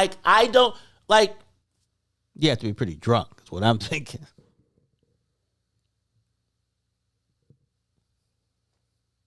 If that is my child, right? I'm in it. And my expectation is that if it was your child and coming out of bathroom. Oh, yeah. Oh, no, dog. Oh, no. And don't let us be at Menards. Oh, no. You catch it. I'm talking about, I think. There's a lot of things. Dog. You catching the flower pots. You catching rakes and hoes and everything else. And I'm going to be like, and somebody go get the tape. Right. Somebody, literally somebody go get the tape. Delete the tape, yo. It ain't happening. I don't know that these stories ending this way with him getting put in a police car where he gets to go sober up like Otis in the jail at Barney Miller, right? Because Barney Fife. Andy Griffith, right? Remember the drunk that they go sleep it off. Oh, he was just drunk. Meanwhile, that black kid is traumatized forever. No, the police is supposed to. Did you hear what he just said? No, the police is supposed to. No, if somebody presses charges, they're going to have to do something, especially in a hate crime like that. Did I mention to y'all that Jason Van Dyke comes home in 6 months? No, you hadn't gotten down that far. But I just want to point that out as you talking about the police, right? That Jason Van Dyke will be here in 6 months, and we talking about pressing charges. Do we still have expectations? I just feel like this. The brothers on the scene and the women, we got to have a plan. I'm just saying, I think there needs to be a universal black something. There has to. I consider this an isolated incident. I think in most places there would have been something similar to what you're talking about. Tanyasha Chappelle went to jail, wound up dead. I don't. Yeah, and there's cameras outside. There's gonna be cameras everywhere, right? If you're in a retail location, there's gonna be cameras everywhere. And quite frankly, I think there should be a viral video of a white guy who decided that he was. You know how I remember remember when the white guy intimidated the poor black dude in the neighborhood, and everybody showed up on his front lawn. Yes. Again. And he didn't come outside, because if he would have came outside, he was getting scuffed. Yeah, and this, I think they should have restrained the guy. The police should have come. They should have restrained him. I agree. They should have restrained him with a knee on his neck. I'm just saying, he's the we need that. That needs to go viral. And again, this is my thing. My thing is that can happen, and he gets to go home. You can curse a black person out in a car, and they will shoot you. And I'm not saying that, I don't want to drag it all the way down there. I'm saying that who is the real enemy? Who are the people that we are focused against? And it's like they got it cracking right now. This happened in Chicago. Really? Yes, this wasn't down south. This happened in Chicago. This ain't some South Carolina story. Now, I'll give you South Carolina, but in Chicago, he should have been stone cold ass whooped. You mean Chicago proper? Yes. See? That's my point. The best thing that could have happened to him would have been the police picking him up. If there was more than 4 black people in that store, yeah, it should have been a viral video. I just don't think, again, if they are emboldened enough to do that in the city limits, the city limits. Yeah, I'm a little shocked. I'm going to tell you, this is the Maze Jackson Show. We're going to take a quick break. We're going to come back and we'll continue this conversation, or we'll talk about some other stuff, because I know y'all probably tired of me talking about these incidents. I still want y'all to remember Tanyasha Chappelle, the 26-year-old woman arrested for shoplifting, who told her parents every time that she talked to them that she locked up in Jackson County, Indiana. Every time she called her parents, she said, these people are going to kill me. She was the only black person in the jail. June 17th, she was died in transport to the hospital from injuries. She didn't die at the hospital. She was being transported for injuries, and she was in the custody of the police. And we supposed to expect what? I understand in Indiana, but I mean, I think when we know that Tanyasha, when put in the hands of the police, will be killed, could potentially get killed, when we know that we can wind up dead, being in the same people that will allow us to be dead will protect the same people that are putting us under assault. That white boy should have got his before he got to jail. I'm just saying, a 19-year-old autistic boy coming out of the bathroom and he decides he's going to block him because he was drunk. There are no excuses. I don't care what your joint was. I don't care. It's the Maze Jackson Show. We'll be back. WIIFTV PM. WIIFTBP. Media's just for you and me. WIIFTBP. Media's just for you and me.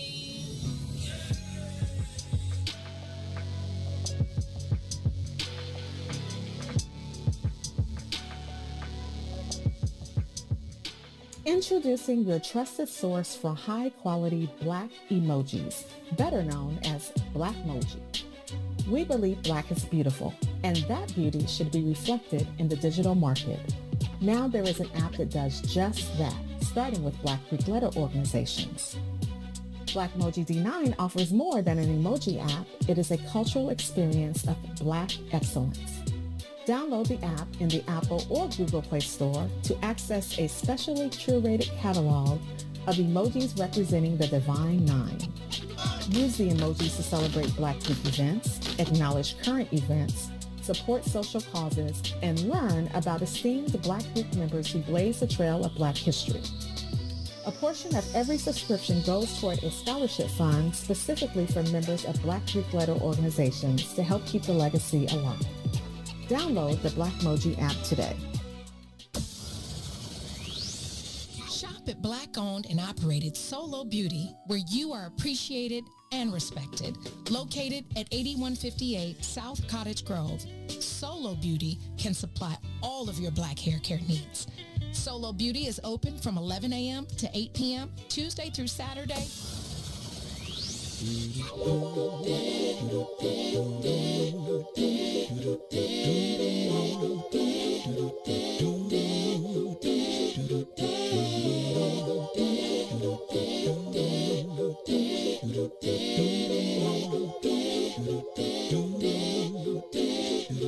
Well, sometimes I go out by myself and I look across the water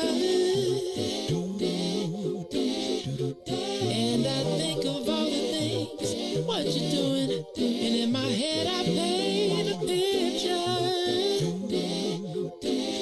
Well, since I've come home, well, my body's been a mess, and I miss your ginger hair and the way you like to dress. But won't you come on over? Stop making a fool out of me. Why don't you come on over,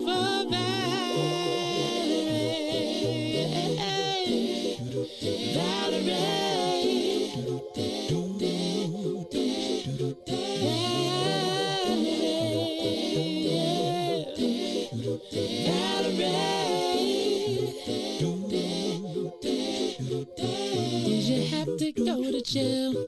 Put your house on up for sale. Did you get a good lawyer? I hope you didn't catch a tan. I hope you find the right man who'll fix it for you. And are you shopping anywhere? Change the color of your hair. Are you busy? And did you have to pay that fine that you've been dodging all the time? Are you still dizzy? Oh, yeah. Well, since I've come home, well, my body's been a mess, and I miss your ginger hair and the way you like to dress. Won't you come on over? Oh, stop making a fool out of me. Why don't you come on over there?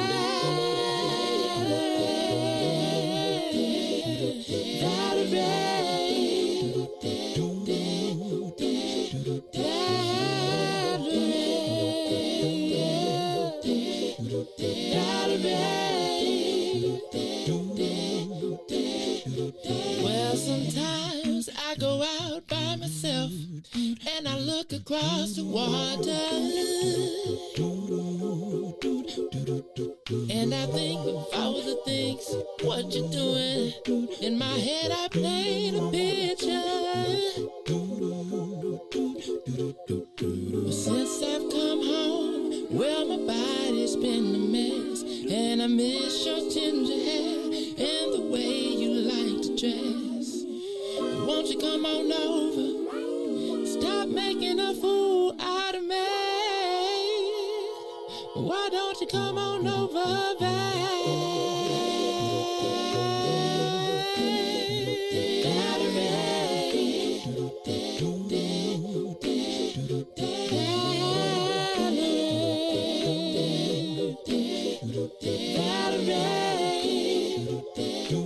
Why don't you come on over,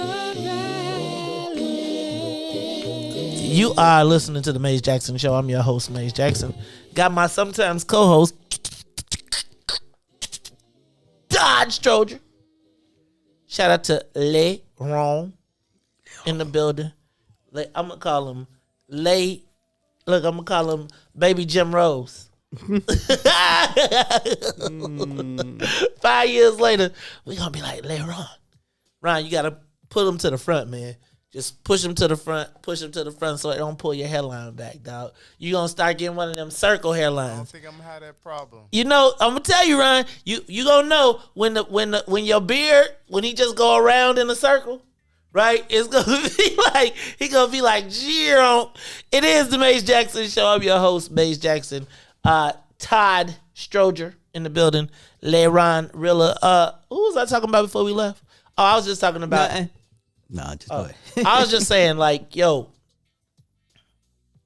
that's like we need the him up squad, like him up, or there needs to be a universal bail fund for when white people do dumb stuff. When white people do dumb stuff to black people, and what we call it, the smack out of them fund.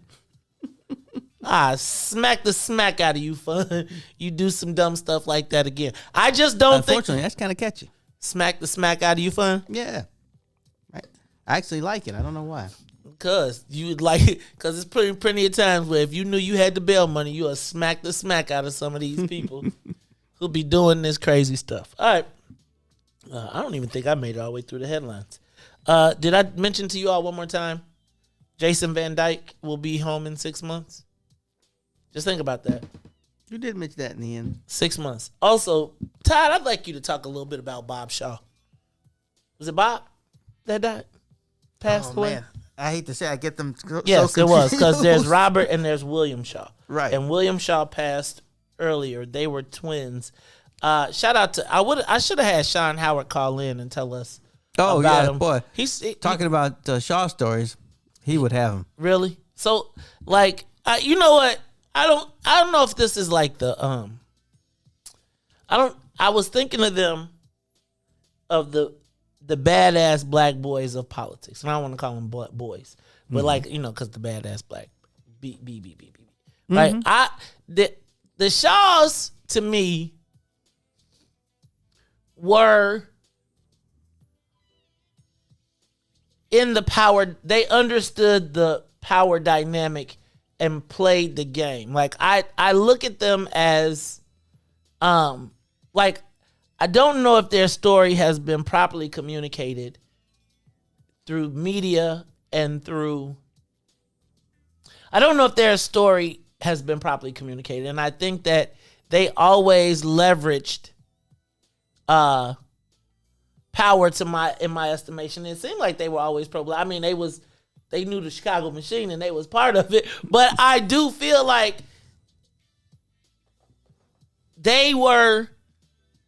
I feel like we missed kind of politicians like that. Black politicians who were not scared to pull the shenanigans and do whatever it took to get black stuff done. Am I missing that? Did I? Well, how am I? As I know the Shaws, it's exactly like you say. They started out part of the Democratic organization, being precinct captains, and and then West Side. They were on the West Side, right? Their alderman got shot down, killed, so they moved to the South Side. Yeah, and become alderman and senator. Yeah, but I always forget which one's the alderman. But right, they become one becomes the one who just passed. Alderman Bob Shaw becomes the alderman, makes a misstep, supports Jane Byrne, loses in the Harold Washington era. Yeah, and promises that he'll never screw that up again. He's gonna go 110 black no matter what, and they literally do. I mean, they don't mess around. Everything they talk about is black. Everybody they help is black. I mean, of course they help white people, but you see their purpose, and they're both charismatic, smart guys. You like being around them, except they smoked. But other than that, they were great guys to be around. Very knowledgeable. They were great friends with like Emil Jones and that kind of older crowd. And they were from they were part of the Arkansas movement. They're from Arkansas, but I believe they're Hope. They're from Arkansas, right? Yeah. Bill Clinton land. Yeah, Bill Clinton land, exactly.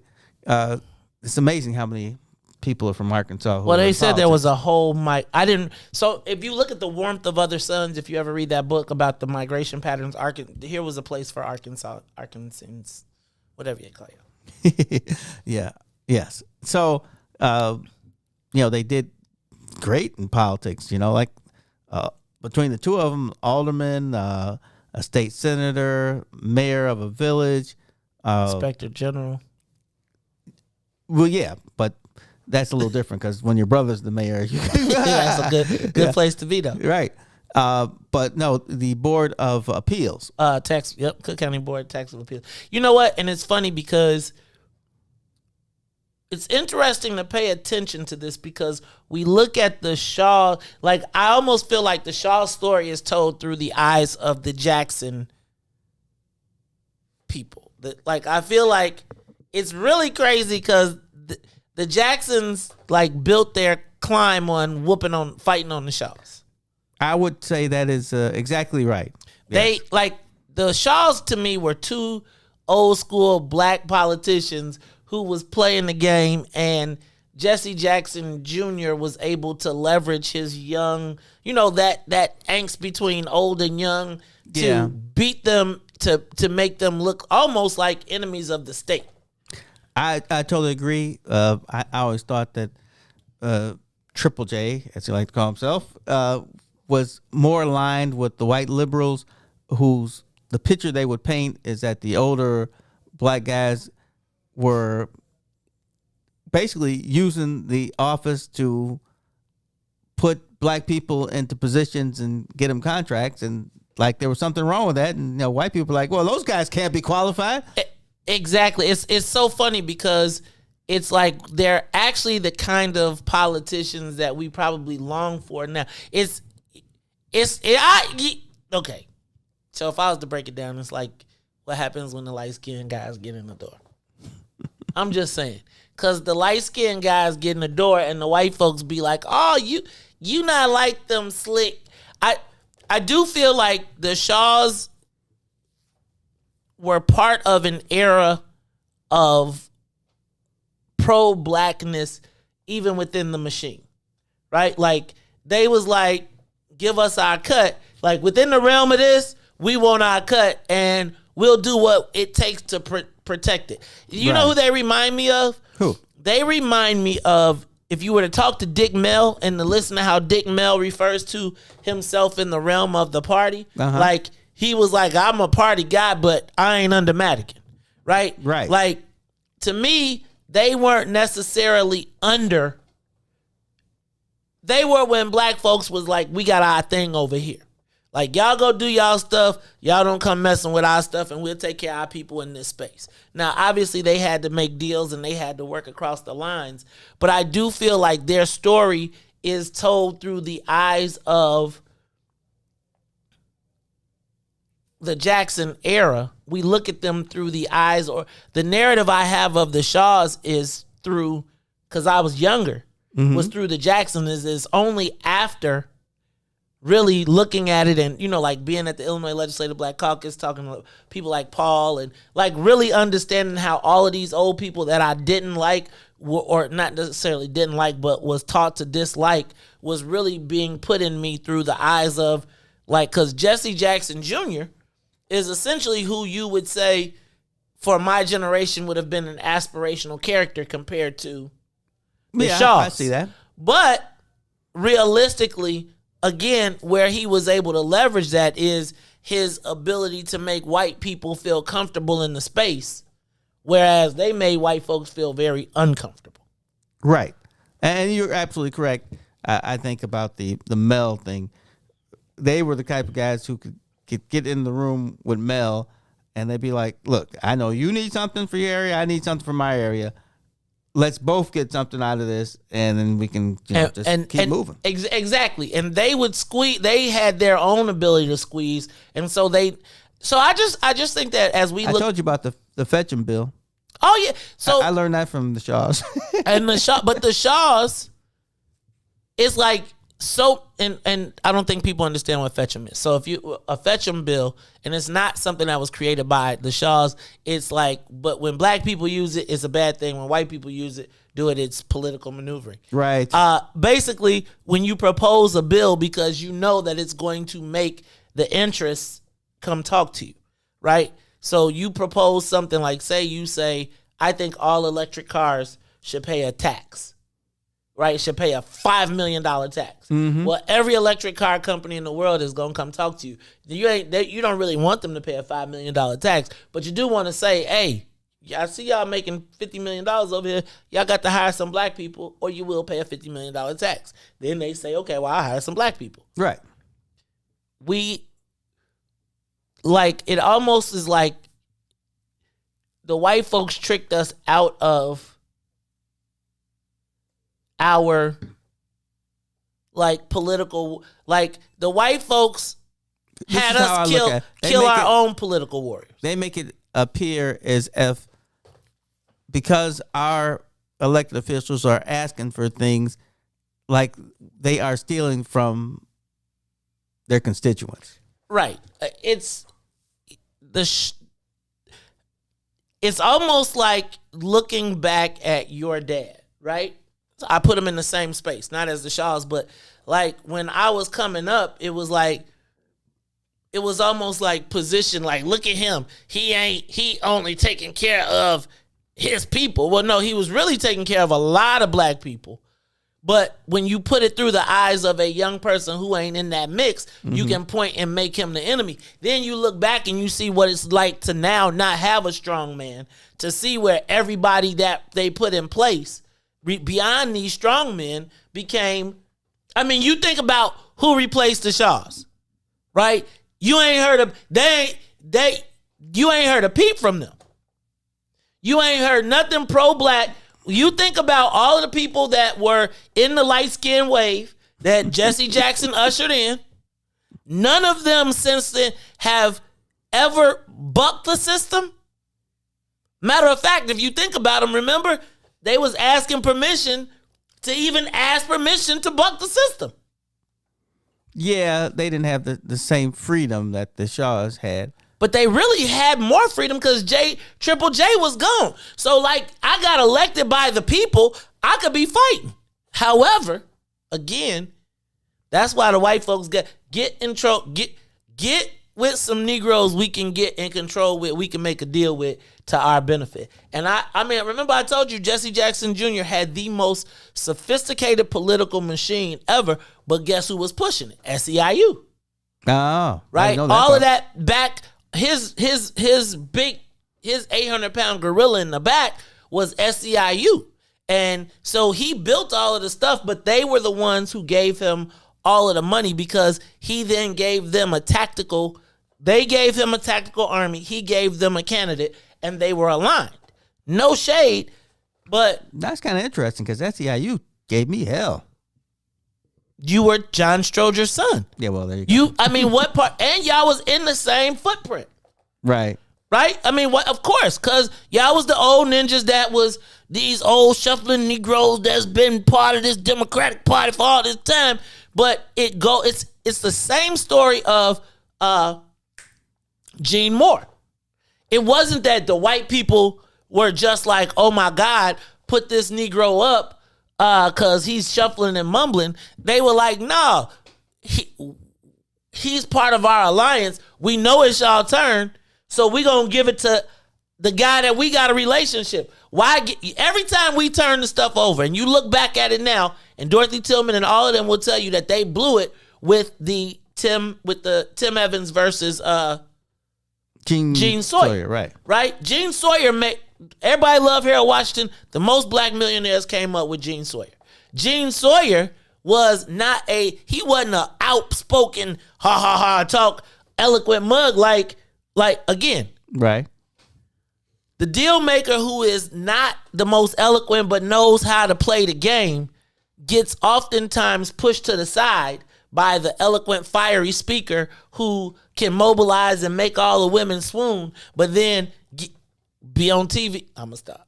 I'll let that part be. No, and maybe I shouldn't say this, but I will. So we had a meeting, and we were looking at candidates' lawyers for the village, and one of the trustees was like, "Yeah, we need that guy. He's fired. We need a fiery attorney." And I'm not an elected official, but I still get to speak at times. So I was like, we don't need a fiery attorney. We need a really effective guy who wants to be in the trenches and work. We don't need a guy who wants to be on TV. Limelight. Right, because the fiery guy that want to be on TV be the one trying to run against you next go round. Yeah, that's right too. Well, yeah, but you okay. So no, but I if you were to go back right now and look at the replacements. So we had an internal problem, and I'm just say this. There wasn't a visible path forward for young black people, right? In the Democratic Party, which gives the appeal to all of these other peripheral, fiery people, because what after Harold Washington, and I heard it all the time, was after Harold Washington took over the Young Democrats and used the Young Democrats to empower himself, Muggs was like, we ain't having no more Young Democrats. So now if you're a young black person, like Alderman Burnett and you and all y'all had a pipeline. If Alderman Burnett wouldn't have grabbed me and said, hey, I'm going to put you on, there really was no way for you forward. And so Jesse Jackson then creates this opening for all these quote unquote independent smart people who ain't gonna be up under no shuffling Negroes who know politics, who know how to get stuff done, because they'd rather be TV social stars and be on the press clippings and get the fire and actually bring nothing home. Again, I literally watched I was at this fundraiser for Cam Buckner, State Representative Cam Buckner, and I watched Jesse Jackson, the remaining Jesse Jackson people walk through. And it just was funny to me to see like how they came in as the rebels, lost their leader, and then all became minions in the army of Madigan instead of building their own. And now there's a whole new wave where, dog, you thought you was in the pipeline. You ain't even in the pipeline. You are now left behind. And in the meantime, what have you done for your people? Yeah, your PFC, whatever. Yes. Yeah. Yeah, it's the Mace Jackson Show. Thank you to everybody from WBGX who's been tuned into us. We're going to take a quick break. And when we come back, we will continue our conversations. Don't forget, it's Tell Me Something Good Friday as well. Plus, Dr. Dre was ordered to pay $3 million in spousal support until his wife either dies or marries someone else. Who cares? That ain't no money. Not for him. That's like $3 a year for me. There you go, counting other people's money. We're going to talk about it all when we come back. It's the Mace Jackson You going to Show. do it? Wait till we come back. WIIFTBPM. WIIFTBP. Media's just for you and me. WIIFTBP. Media's just for you and me.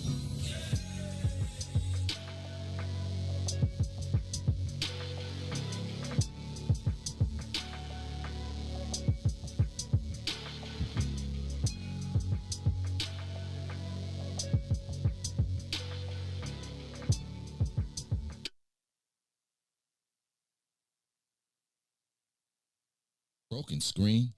Crash system? Are you in need of spyware or virus removal from your computer? Well, contact RPC Computer Repair in South Shore and let us help you with all your computer repair services and print needs. Need office or print production services, copies, scans, fax, or even notary service? Then stop by and support RPC Computer Repair and Print Shop located 1741 East 71st Street in the 71st Street corridor, newly revitalized South Shore areas, and let RPC be your one-stop shop, where we believe RPC is your PC. RPC Computer Repair is also a UPS access point where you can drop off and pick up your important packages. So let RPC be of service to you. Call RPC Computer Monday through Saturday, 8 a.m. through 6 p.m. at 773-966-4457. That's 773-966-4457. Visit RPC at rpccomputeringinc.com for more information. Yeah. Ooh.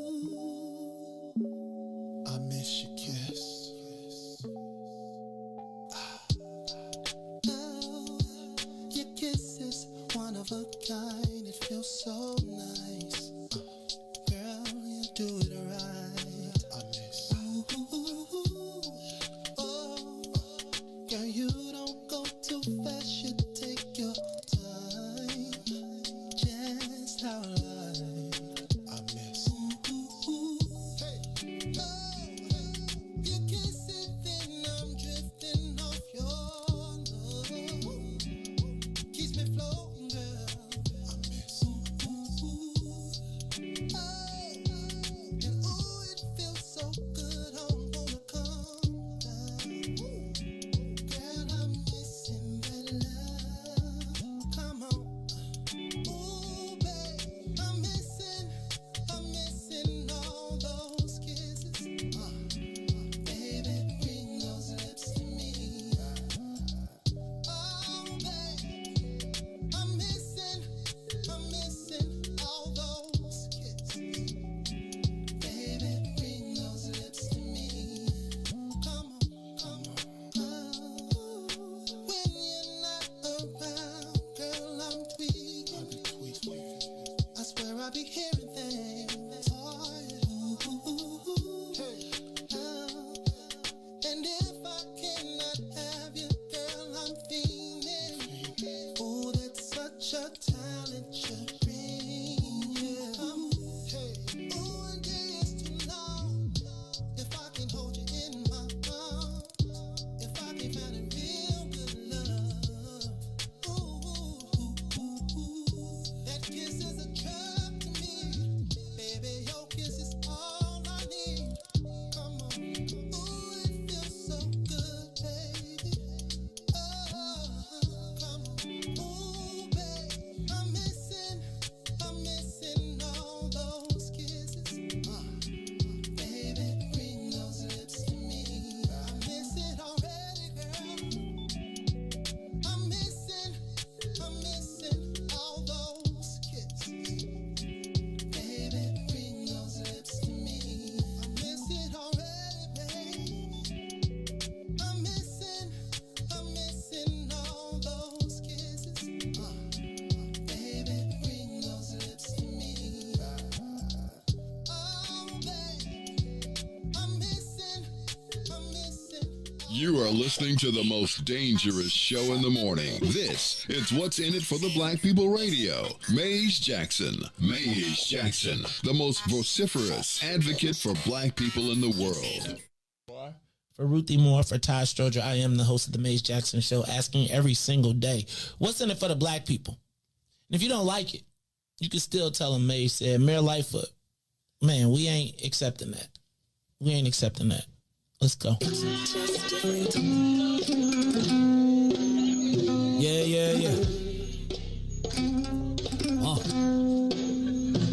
Let's get down to business and go ahead and address the facts, man. Lightfoot seems more lesbian than black. Rahm Emanuel's another case. He was just as tired. 50 closed schools left much to be desired. Police had Anjanette naked on that body cam. They suppressed the footage so it couldn't touch a lot of hands. Reminds me of that 16 shots in that cover up. Both of them similar, so I went and dug it up. George Floyd killed, a lot of riots happened in the town. Southside burned and they wouldn't let them bridges down. Grandmother sick, need a prescription and plus a couple groceries. You gon' have to travel just to get it now. COVID-19 out here shutting all the business down. Not enough SBA loans to even give around. So many failed businesses that you could put them in the pile. If you don't survive the pandemic, it's gonna sit you down. We sing, dance, play ball, entertain, and crack jokes. Government infested black neighborhoods with crack smoke. System that milked us so bad, we got lactose. Still trying to find out what's in it for us black folks. We sing, dance, play ball, entertain, and crack jokes. Government infested black neighborhoods with crack smoke. System that milked us so bad, we got lactose. Still trying to find out what's in it for us black folks. Shout out to Willie Wilson, hope one day you get to send it.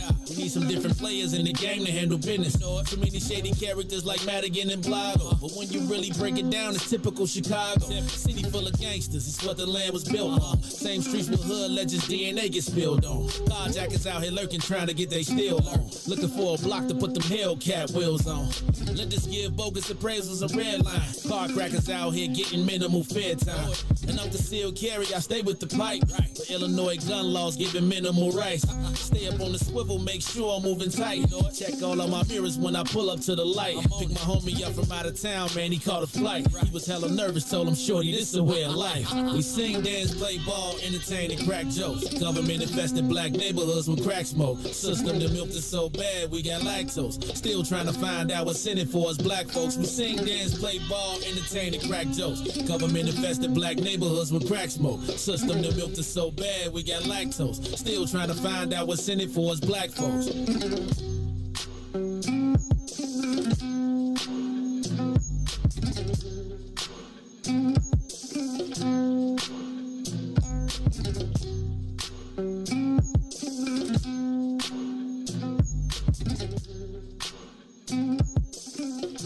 Wake up, Chicago! Wake up, world. This is the Maze Jackson Show. I'm your host, Maze Jackson. Got my sometimes co-host, Todd Stroger, and flying the soul plane, it is DJ LOLLAPALOOza in the building. Shout out to everybody tomorrow. Don't forget to see us 12 to 2? 12 p.m. to 2 p.m. We'll be broadcasting live from the grand opening of the largest black-owned beauty supply store in Chicago. It is the Solo Beauty Supply, located at 9011 South Ashland. Now, there's going to be live music, in-store giveaways and promotions, plus raffles and more. Now, you can also get your wax and vax going on, too. Todd is planning on getting, he got all excited earlier today. I don't even know what the heck a wax is. But yeah. Tell us anything, Maze. It's Todd, I'm sorry. It's nothing I've ever experienced. So, for those of you that want to hang out with Todd as he goes to get his wax and backs, y'all can come check that out. You want us to Facebook Live? I don't know what a wax and vax. What's a vax? We're going to get vaccine. Oh. So you got a vaccine, you can get waxed. Oh, all right. Okay. Look, so Todd's going to be doing that Facebook Live, so you make sure you tune in. It will not be on the Maze Jackson channel, but I'm against pain. I got to tell you right now. Ryan, you wax, you wax and vax. Ryan around here talking about he tried to get waxed too. Lord have mercy, you metrosexual men, you. Uh-oh. I feel a bug coming up. That's not you. Oh, dang. That's Ryan messing with I the thought phone I was line. doing something good. No. All right, y'all. Look, we're going to open up the phone lines today. You know what I forgot to do today? I didn't give us a header nor a footer. I don't know what I'm doing. So let me tell y'all what. This is the Maze Jackson Show. So in case you tuned in all day today and was like, what in the heck am I watching? There you go. It's all up there now. The phone lines are open. Give us a call, 872-259-7474. I want to talk about Dr. Dre. Yep, I want to talk about Dr. Dre and offer my opinions and start some controversy. Ladies, I would love for you to call in. I'd love to hear your perspective. Fellas, brothers, stand with me as we talk about this. So, in case you all have not heard, Dr. Dre has been in the midst of a divorce. And yesterday, a judge ruled that he must give his ex-wife $3 million a year in spousal support until she dies or until she remarries. That won't happen. See, right? So, but this to me is the setup for the OJ. I'm just telling you. So here's my thoughts. That's gruesome. First of all, if I'm Dr. Dre is officially a billionaire, right? Beats by Dre, sold to Apple Music. He became a billionaire. When he became a billionaire, he gave like $100 million to UCLA. He didn't give it to no black school. He gave it to UCLA. USC, isn't it? USC, UCLA. What's they the all white, difference, right? Rich white kids. To put his name on the school. Now, he ain't got no degree, but he wanted to, as a symbol of his ultimate billionaire status, he donated. Is he from Oakland? Huh? Is he from Oakland? No, he from Compton. Oh. NWA, dog? Where you been at? Man, they say a lot of stuff. You All never right, know what's really true until you look. So, And if you've been to Oakland, you know Oakland, Compton. Nah, if you've been to Oakland lately, you'll be like Oakland, Silicon Valley. You'd be like $10,000 a month for that. I'm guessing that's not the black neighborhood, but okay, bro. It ain't really that many more black neighborhoods to be in Oakland. Oakland is San Francisco South or Is it North. really? Yeah, so all the rich people like that can't like rich but not San Francisco rich. They moved to Oakland. They moved to Oakland. So anyway, Todd, I was thinking about Dr. Dre, and he has to pay his ex-wife the judge ordered $3 million a year, not in child support, but in spousal support. Now, LeRon, look up and see how long they was married. I think they've been together, after he beat up Michelle, I think they got married. That was terrible. I know it was. Then she married Suge Knight, so I was like, it Dang, wasn't she obviously just didn't know what she was going. fire pan fire, maybe. Anyway, my question: $3 million a year in spousal support. Now they don't have kids, so he is being ordered to pay $3 million for her to be able to maintain her lifestyle. Now, some people are like, well, y'all, how long were they married? You could just say it on the mic. Or just show it to me. Just show it to me. Look up. He just want to talk. Look, he want to talk. 24 years. 24 years they were married. Wow, that's a pretty long time. In that time, man, 24 years with him my 50. So he was already rich when they got together because he was already in that. Now, 24 years, that means he's already made The Chronic. He's already walked away, and he's already got Eminem and 50 Cent. So he's already rich already, right? He's teamed up with Jimmy Iovine. So they're already wealthy. But spousal support till she dies, $3 million a year. They have children? Okay, if they have children. But that's for her. That ain't for the kids. That's for her. Right. We call that maintenance in Illinois. At least we used to. Is it alimony? Yeah, so maintenance would be like you are maintaining your lifestyle. Now, I got to be honest with you. $3 million a year is nothing for Dr. Dre. Probably. But don't be counting my money. Because I know I could do a lot with $3 million a year. The question is, I'm not going to cry for him, though. Should he have to pay $3 million a year in spousal support? I don't think it's the number. I think it's the principle. This would be a perfect time for I saw you and him walking in the rain.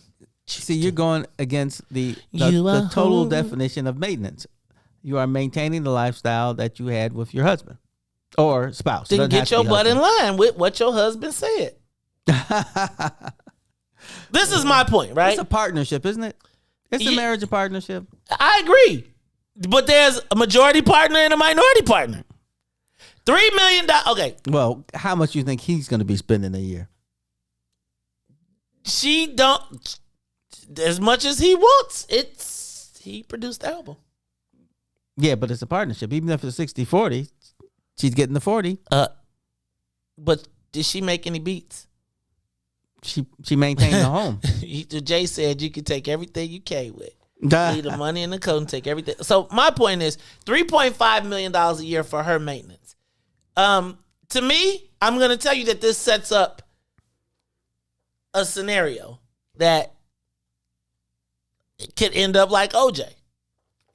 So let me ask you fellas, and I want to hear from y'all. So the phone lines are open. Give us a call, 872-259-7474. 872-259-7474. Fellas, you divorced your wife of 24 years. Kids grown, they out the house, you can do whatever you want for them. 24 years. You divorce her, the judge orders you to pay $3.5 million a year for her to maintain her status. For maintenance, right? She ain't never, ever getting married ever again. $3 million a year. If you marry you can fall in love, but if you marry somebody, the $3 million ends. 3.5 a year ends. So, as Todd said in the beginning, everybody, she ain't never getting a divorce. Ever. Never. I don't care if she met Prince Charming, unless she meets an Arab billionaire who is going to do, she ain't never getting divorced. So now, fellas, okay. And ladies, I want you to hear this from, let's take it all out of the she deserved it. So now, fellows, gentlemen, you hard at work, making beats, flying around the country, eating bonbons and kicking it, and you turn on Instagram, and her and the dude she ain't gonna never ever marry are hopping private jets from island to island on your money. I'm just saying. Like $3.5 million. Money ain't that. It's not that attached to me. That's because you ain't had to give away $3 million a year. If I can afford to, then I wouldn't care. Todd. So your ex-wife is on Instagram with her new man with the money that you gave her to go be kicking it all around the world and be doing all of that. You see, for me, mates, if I'm breaking up, it's going to be amicable. I'm not fighting you over all this stuff. What do I want to fight for? I'm going to go out and do my thing. You go do your thing. So I'm all good with that. But care. Not with my money. You cannot. No. Okay. I'm sorry. Okay. Am I crazy here to say that I would give us a call, 872-259-7474. 872-259-7474. I think that you should make child support. I don't have a problem with that. I think child support, you take care of your children, you do what you got to do. Right. You pay it till they 18 or college or whatever that is. The moment that you decide you want to sever our relationship,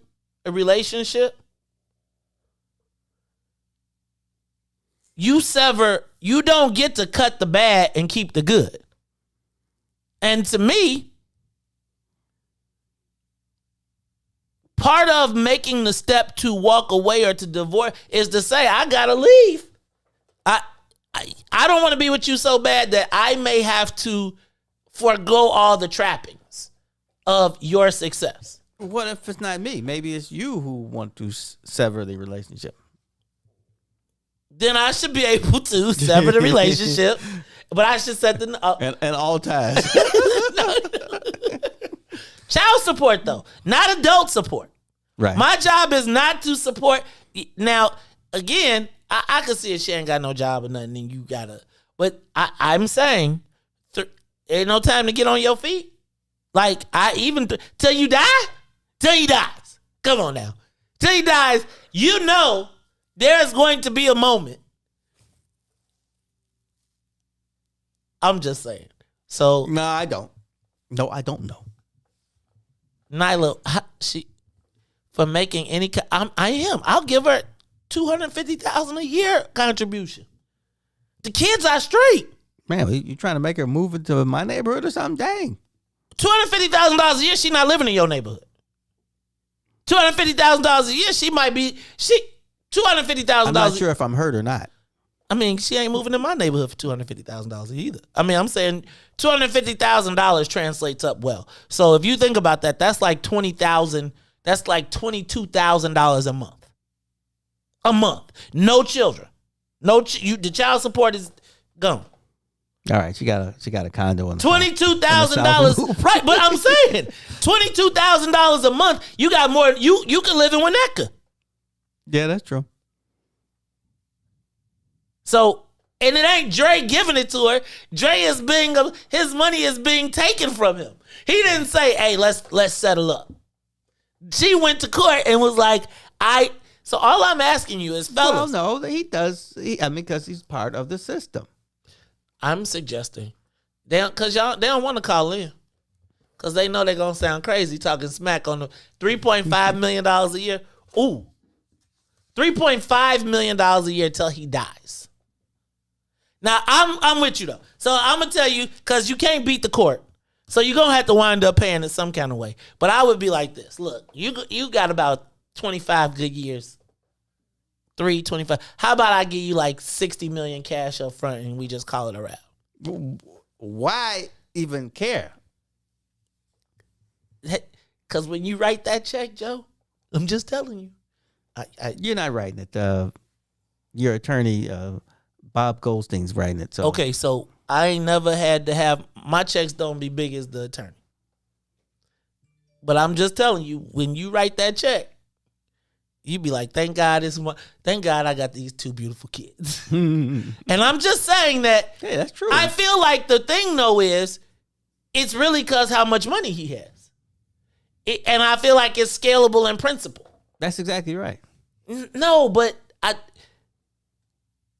I don't know that it is any adult's responsibility to maintain another adult.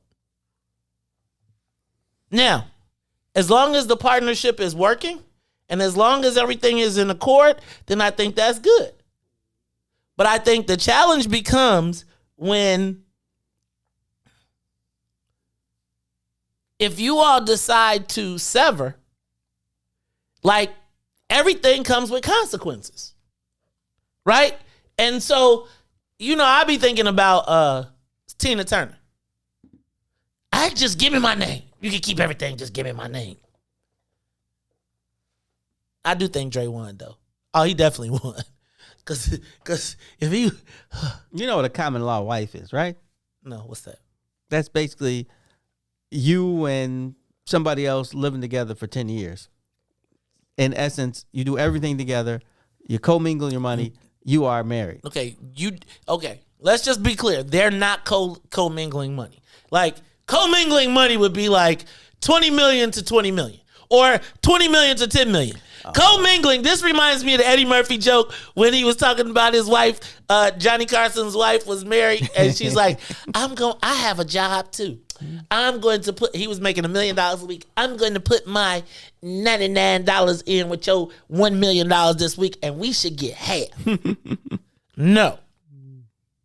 Now, I do, and I'm going to say this. I'll be honest with you. I do think Dre got off cheaply, but I do think that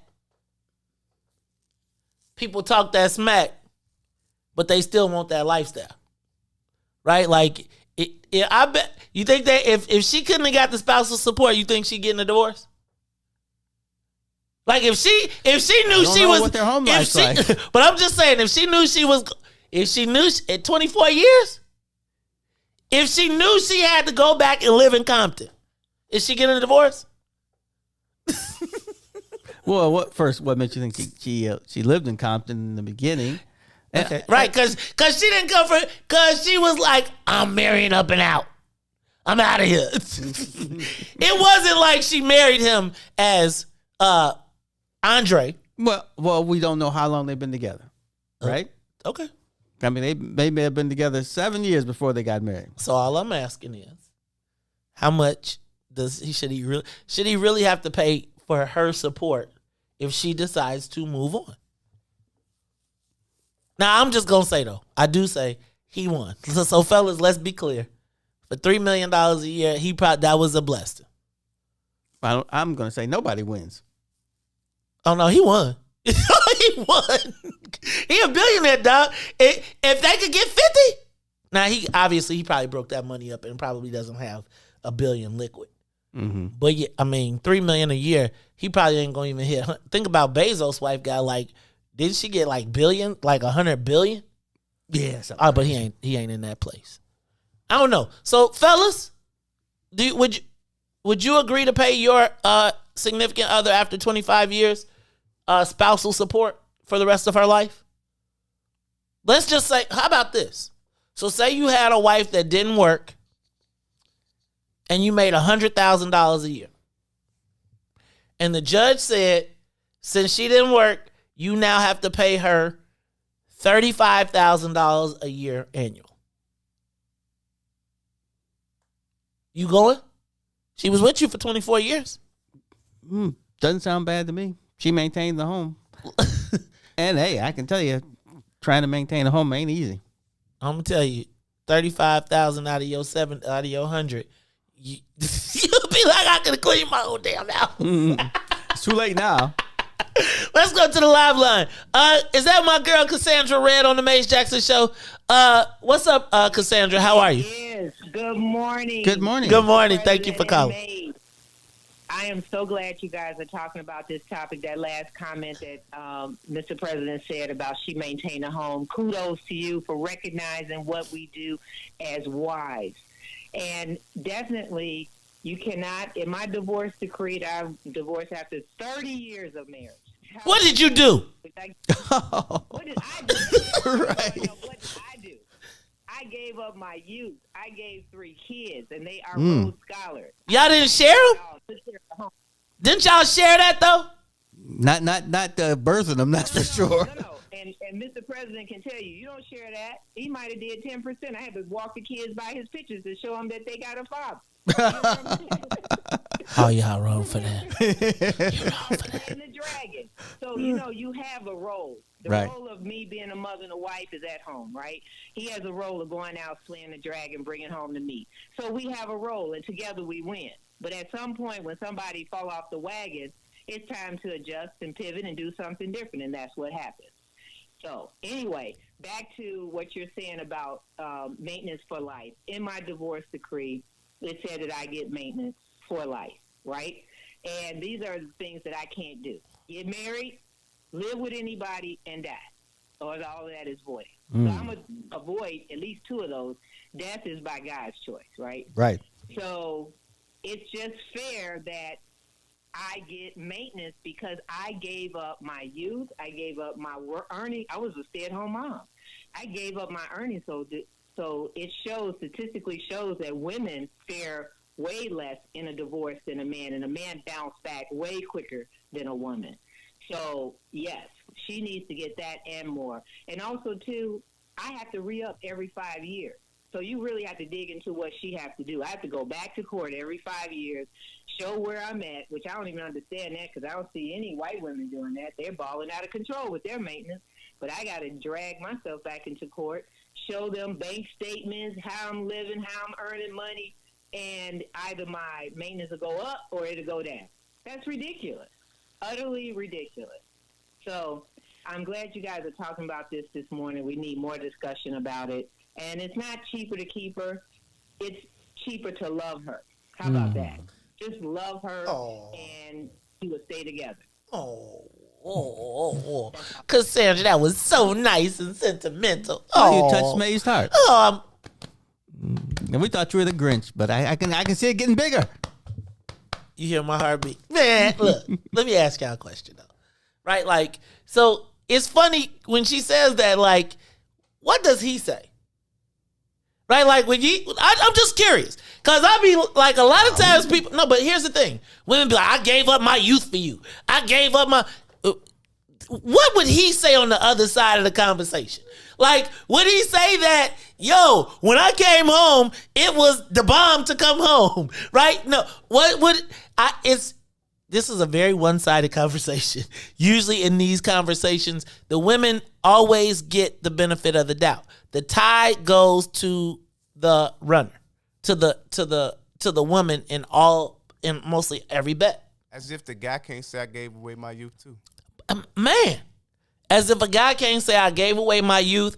I sacrificed my earning potential. I put away. Yeah.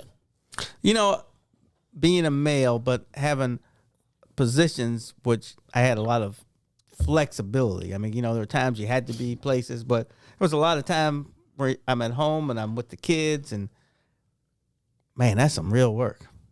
I'm gonna tell you. My thing is, I feel like there is oftentimes in these conversations the narrative of the woman, but I don't always think that the narrative of the man gets shared. And I think that because we are expected to earn, we're expected to have, like, I just feel like there's expectations of men regardless. Like, there's stress, of course. I mean, again, I think Chris Rock said it the best. If a man can provide no value, don't nobody care, but he's worthless. Like, again, if you don't, I often think that the work that a man puts in to be a provider, if he's a true provider, is like, nigga, that's what you're supposed to do. Which I'm cool with. Well, you're not like, pushing out no 7-pounders, so come on. But I'm saying that's motherhood, and that is child support, which you don't see me pushing no way back on. We could say that's what you're supposed to do. Right. Until they change the rules, which they're working on right now. But I am suggesting that it's a partnership. Right. And I think oftentimes there is this premise that the man is supposed to do and accept in spite of, and it's like, nigga, suck it up. No, I think the premise that we're looking at is, and I see this on Facebook all the time, especially when rich people divorce, it's like, oh, she's stealing from. But the premise is, you get divorced, the man takes everything and leaves. That's how it's supposed to be because he was out working. No, I think that most of the times, every dude I know, when they got divorced, they left everything and then started over. And was just like, yo. And I mean, I know different types of dudes, though, right? Mm-hmm. Like, the type of dudes I know is going to be like, yo, I'm a sink. Like, the men that I know don't have the option of failure, right? Like, and it goes back to that point I was telling you about earlier, right? Where some people be like, man, woe is me, I'm stuck at this, I only got one job or whatever, and I can't get out of this hole. There are other people who say, man, dag, this ain't gonna never get better if I stay right here, right? If I just keep earning this amount of money and I still got all these obligations, I'm never gonna rise. Right. And so I think I got to be clear. I don't have a problem with Dr. Dre paying child support, and the spousal support, I think it depends on the relationship. I think that should be optional, and I think like most real dudes. I mean, like, I like you, so I will. No, but I feel if like that's the case, women would never get nothing. Yeah, but I feel like, see, there's almost like an insurance policy for women in this case, right? Like, I am saying that you often have to accept your new reality if you choose to move on. This is a wealth conversation, so we're talking about it in the span of $3 million. He got it, so make him spend it, right? Mm-hmm. But everything that's all relative. So if somebody makes $100,000, people be like, yo, he got it, make him spend it. Mm-hmm. And my premise is that in the space that when you decide that you've had enough and you all break, I feel like you've got to be prepared to make your way as a grown person in the world. And it's like the rich people that fall off, like they wake up one day and they ain't got all the money, like up Schitt's Creek or whatever, right? And it's like you have to be prepared to make the reality. Now, fortunately for her, the judge saved the day. I think that when we have these conversations, it's like there's these expectations of what people should do. And I'm just saying, like, yo, you really never can count on anybody. So you have to be prepared for the consequences of your choices. That's all. We don't know her skills either. What? I think we do. Really don't know. I mean, I don't know. I think we do. Well, I mean, who knows? I think for 24 years, I think we do. How you know she didn't get a degree and? So then she should be able to go. For 20 and start her own business and like I say, she put her 99 in with his million a year, whatever it was. Is that the case? Then if she put her 99 million in, then she should just say, "Give me mine." If I'm an equal player, put mine in. Look, man, Man, I'll take mine and take mine, I'll start over. Take mine, I'll start over, I'll be back. I'll be back. You want to be bad, go on be bad, but be like it's easy to talk smack and to walk away and to be all that when you know you got a $3 million a year parachute. I'm just saying, don't talk smack. Better be quiet. And why do we always think divorce has to be a battle or war of the roses or something? Because you got $3.5 million a year. That's not real money for him. So how do we know he's even upset? There you go, counting other people's money. That's another thing I think is really interesting, how everybody's upset for him. We have no idea how he feels about this. This is my conversation. I don't really care how he feels. I'm talking about and honestly, not having $3.5 million to me is a lot, right? Mm-hmm. Now to somebody who that's like, if I got to pay like if it's Jeff Bezos, that's 3 pennies a month. He like, yo, let me just chip you out right now. Right. Let me get this out of my sock. Huh? Let me get this out of my sock. Exactly. So all I'm suggesting is there's consequences come with divorce. And I think most of the times the consequences associated with divorce are expected to be borne by the man. Okay, her profession is an attorney, so she should. So all y'all are doing is proving my point, right? Like, yo, ma, you got a skill set. Get the cracking.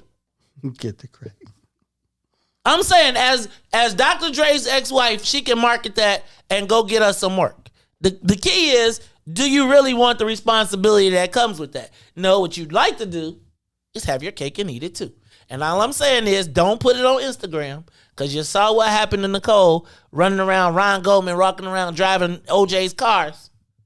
Next thing you know, headless horseman. Ron, you wake up and you see your girl, your ex-girl, stunting and fronting with your money.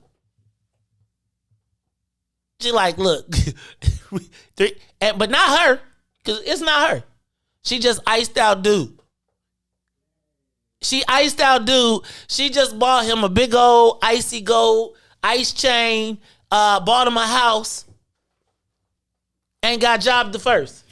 What do I care? That ain't my life no more. It's my money. Why are you so material? You're already rich. If you weren't rich, you couldn't afford to give her $3 million. I ain't gonna be rich for long if you keep taking my money. That's my point. Wait a minute. You obviously haven't seen MC Hammer. If you're worth $1 billion, no, I did see it. It's possible. I'm telling you, it's impossible. It's possible to do anything, but he's not poor.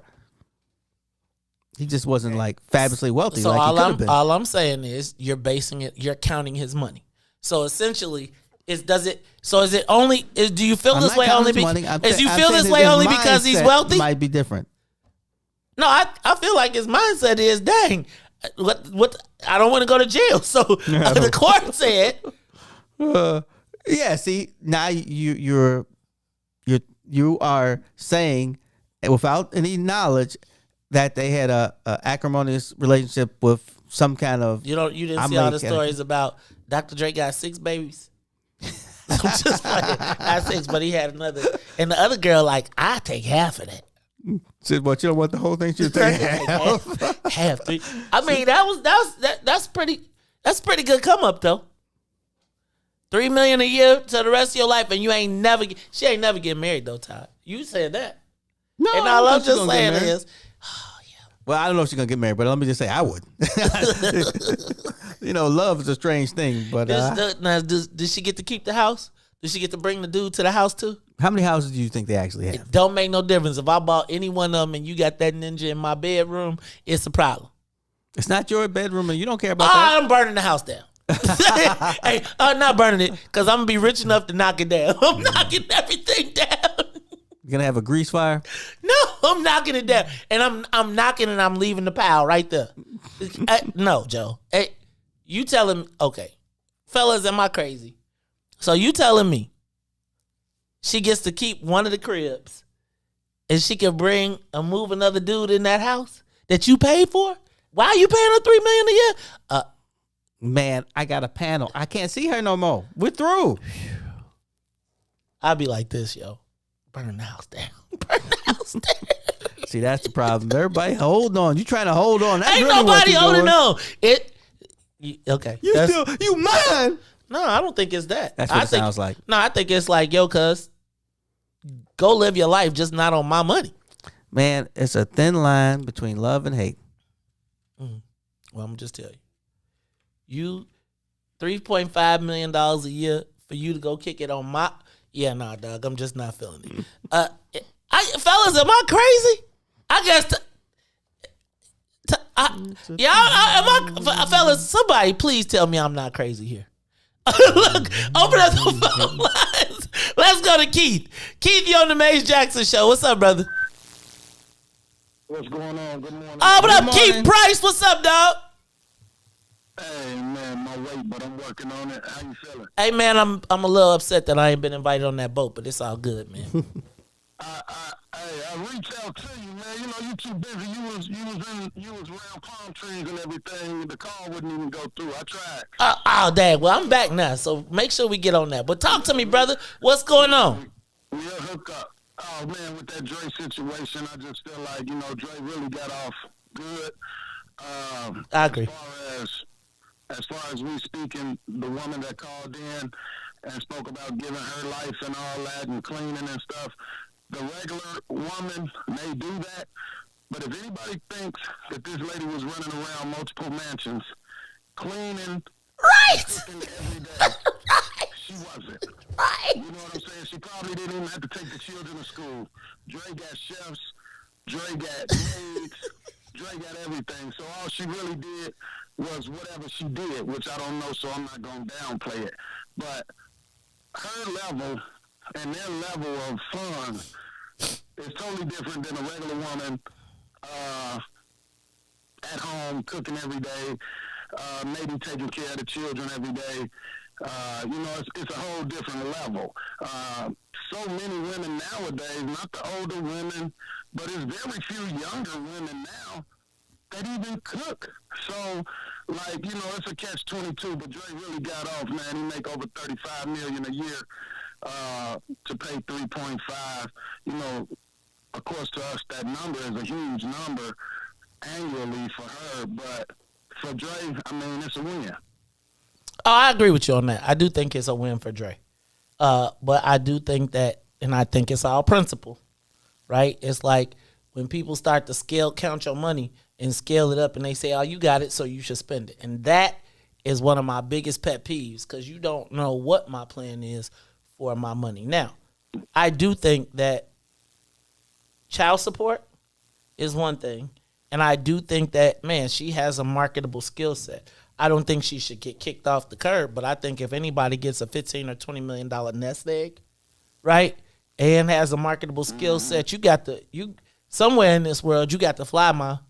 You got to fly. Let's say she becomes thanks, Keith. And thank you. An entertainment lawyer or something, and she starts making $5 million a year.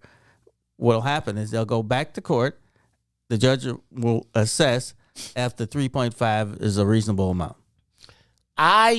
Y'all keep talking about how much money Dre has.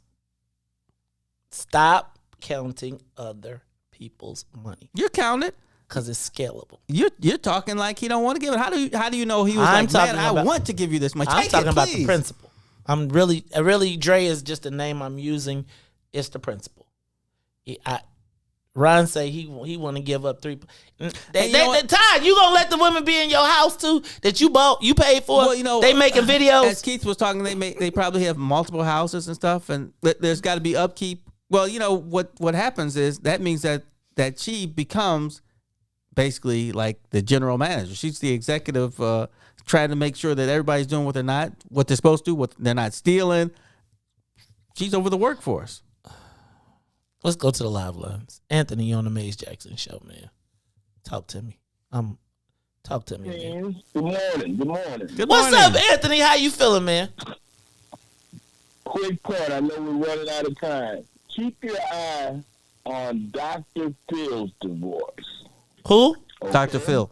Okay. Dr. Phil. It turns out old girl was quite the entrepreneur to the point where some of his sponsors, the beauty products and stuff, she while they were together, she launched her own line. So she ain't sitting there broken out of money either. So that, you know, it had become a thing with them two about him losing sponsors because of her having her own corporation. Keep an eye on that one. I still want to see how that turns out. So I'm gonna watch that one, Anthony. I'm glad to hear you. How you doing, man? You feeling all right? I'm good, man. We're gonna have to sit down and drink us a coffee or something one day soon. We're gonna have to do that, man. You set it up. I'll be there. We can go to Sip and Savor and chill out. All right, we'll do. I appreciate you, Anthony. All right, man. Thank you. Make sure you come check us out at Solo Beauty Supply too. Hey y'all. I love this conversation. You can stop it. Ryan. We got any other calls? Fellas, who we got? Ladies or men? Give me some calls. Let's go to it. Just put it up. Caller, you on the Mace Jackson Show. Hello, caller. Hello? Hey, caller. You there? Can you hear me? I can. What's your name? This is Katie. How are you? Hey, Katie. How are you?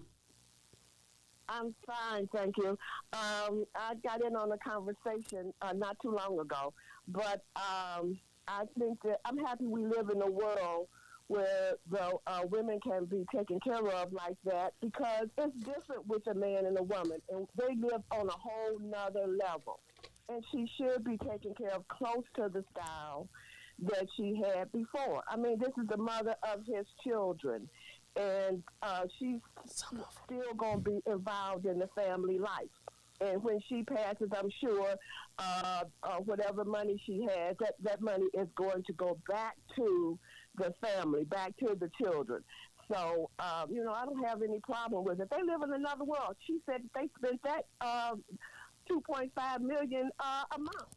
So he's not going to, and then he can still do more to bring in money. He has years ahead of him, but she's not going to be able to bring in that kind of money. That's, I'm happy we live in a world where the people that cannot do it, they have means that they can be taken care of, especially when they're on that level and other levels too.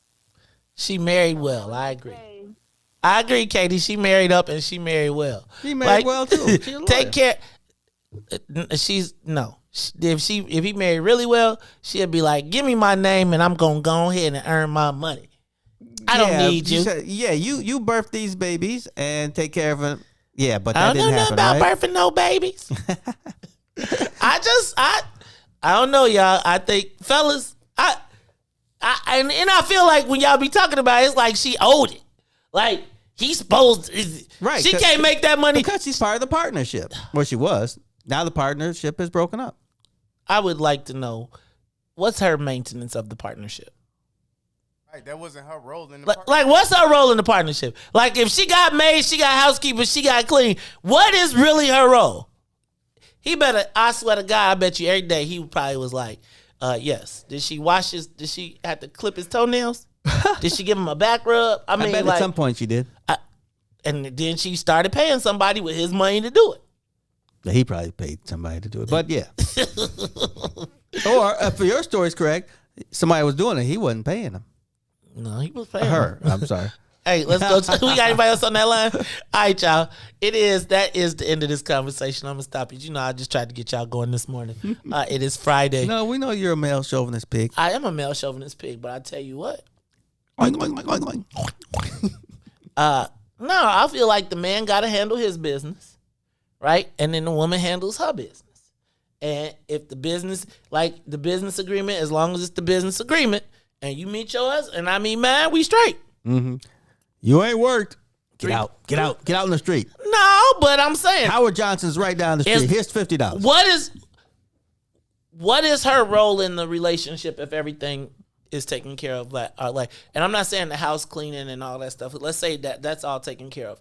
At that point, then, is her job to raise him up, or is her job to go have lunch and do whatever it is? I don't know, man. I'm just curious. Like, what was her contribution to, like, taking on? Because I'm sure they had a nanny. Oh, hiring a nanny. I got you. She hired the nanny. She hired the Well, staff. you got to keep an eye on the nanny too. It's not like it's like, hey, do what you want with my children. Especially like the Arnold Schwarzenegger nanny. Yeah, right. That way. I was like, Arnold. No, Arnold kept too much of an eye on that Arnold, one. you could have done so much, but like hire better then. Jeez Christ. Right, hire a nanny with a PhD, would you? Or a pretty face. I don't remember what she looked like. Oh my God. And she beauty, looked like a grandma. Beauty is in the eye of the beholder. I'm not going there. I'm just saying, I mean, he might have had a granny fetish there. Cause I'm just telling you, the lady I was like dead air on my mic there. I'm not going. No, I'm just saying. Like, okay, so you got Maria Shriver in the house and you got this lady. I'm just saying. Just because he was there. Just because she was there. Or somebody wasn't handling their business. And she was she won't? Hold on. Wait a minute, you a billionaire? Wait, you're right. You're a billionaire? She ain't gonna do what? Oh, I got you. You know this isn't Wednesday, right? But I am saying, like, you think about it though. Like, I'm just saying. You gotta think, like Arnold Schwarzenegger, even at 70, he had all options available. I mean, I'm talking about exactly Mrs. Doubtfire. That is exactly what she looked like. Again, and I'm sure that when Pam Schreiber gets her $3 million a month, she gonna ask what happened, right? She gonna be like, I deserve $3 million, well, and then Arnold gonna say, no, the housekeeper deserves $3.5 million. You know, in that relationship, Arnold married up. She is a Kennedy. She get money off the fund no matter what, and that's probably her problem. Hump down, hump left, hump up, down. I don't Meanwhile, Miss Doubtfire, like, Miss Doubtfire, put it where you want. Man, it always comes down to money and power, huh? And sex. And sex, yeah. Yeah, my roommate did tell me sex kind of makes the world go round. I didn't believe it then, but now I'm like, maybe you're right. I'm just telling you. I bet you, if you would have asked Dr. Dre, I'm not going to ask. I'm not going to put that. I was thinking, what's this question Dre's? Yeah, but I'm just going to leave that. Yeah, Maria, that's Maria's problem, though. She got the Kennedy bag, so she don't, right? She'd be like, what do you better go somewhere with that thing. Yeah. And he was like, I'm going to the pool house. I'm going to the pool. I just had fun. Tell me something good Friday. Miss Doubtfire's making eggs today. Oh, God. This is the Maze Jackson Show. Tell me something good, Todd. It's the weekend. Oh. Solo Beauty. There it is. Solo Beauty, 9011 South Ashland. Tomorrow from 12 to 2, we'll be broadcasting live. It is the largest Black-owned beauty supply store in the country, in the city. I'm going to get my dippity-doo there. That's how Arnold had his problems. He got his dippity-doo. Like he said to Maria, hey, I got this dippity-doo. She said, you better take that dippity-doo somewhere else and do what you gonna do. And old girl was like, I'll take it. Now, see, now after the show, I'm going to have to look all this up, find out who all these characters are. Don't look up her picture. Whatever you do. Like I'm going to tell you. But that I'm going to tell you. If you look at Mrs. Doubtfire and you look at Maria Shriver, it is the epitome of the beautiful woman. She could be beautiful all day long, but she's still somebody else's headache. Well, that's what the saying says. You know, Arnold comes from the backwoods of Austria, so who knows what he's used to. Well, maybe polar bears. Brown bears. I don't think there's polar bears in Austria right off the bat. Oh my goodness. Okay, LOLLAPALOOZA, tell me something good, man. What you got? So one of my female friends is in town from DC. We supposed to be kicking it. Is it a female friend? Like, yeah, I've been noticing this. The female friends for you all young people. Hey, is this like you be dippity doo-dahing with your friend? It means we're not in a relationship. But you're dippity doo-dahing? That means we can if we want to. Right. It's not against the rules. Can she dippity doo-dah with someone else while she's here? While she's here? If she wants to. What if someone... That was an interesting rule. Is she staying with you? She's not staying with me. Oh, then she can write dippity doo dah with somebody else too. If I don't know about it, I don't really care. Before or after? No, wait. Either way, I'm not in a relationship with you. But the dippity doo dah. I think Maze is thinking more of public health. I'm like, I strap up anyway. I'm going to use protection all the time. Yeah, but dippity doo dah, depends. Well, let me stop. Let that be. Depends. He doesn't need that. He's not that old. So Ron will be. Is his tell me something good? Is he may or may not be dippity doo dying with his quote unquote friend who may or may not be dippity doo dying with someone else, although he doesn't care. This is the millennial problem right now. Hey, you got the vaccine yet? That's all I need. The point is he likes his friend. Are you? Yeah, I like my friend. That's all. It's not like I'm not. We're not in a relationship. I just happen to have a crush on this particular friend, but we're just friends. So, would you prefer not to be dippity doo dying? Would you prefer the friend to be your? You want to keep the boundaries up? I would prefer being the one she's dippity doo dying with. Oh. So are you dippity doo dah in a glass? Break in case of emergency? What? I might be. See, dippity doo dah in a glass. What's about? Ron is the dippity doo dah in the glass. So if you come to Chicago all week and you can't find someone to dippity doo dah with before you get on the plane, he's always there for dippity doo dah with Ron, so then the trip Oh. won't be wasted. Oh, you feel like you got everything out of the trip you can get. Right. Okay. Did she stay at a good hotel? She's staying with family. Oh, so your odds of dippity doo dying have gone down. They actually go up because when they go out, she gonna be at the crib. You know, they gonna be watching TV, and then he gonna be doing one of them fake massages, right? No, it goes down because the family expects her to be at their house every night. Nah, I'm actually cool with the fam, so I could actually be there. You can't spend the night though. Yeah, wait, hold on. Wait, Ron, you can spend the night at the. I'm pretty sure I can. This is what's wrong with black family values right now. Uh-oh. What? Yes. I'm a good person. Not if you dippity. Are you married? I think it's just nice he thinks he's a good person. You dippity die.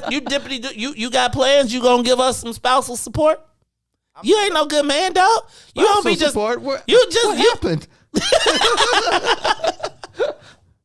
Woo, man! What happened, man?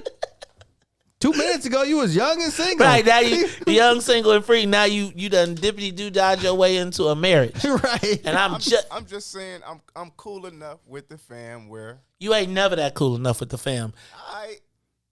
I'm guessing she's got no kids, huh? Nope. Oh. Do the family got kids?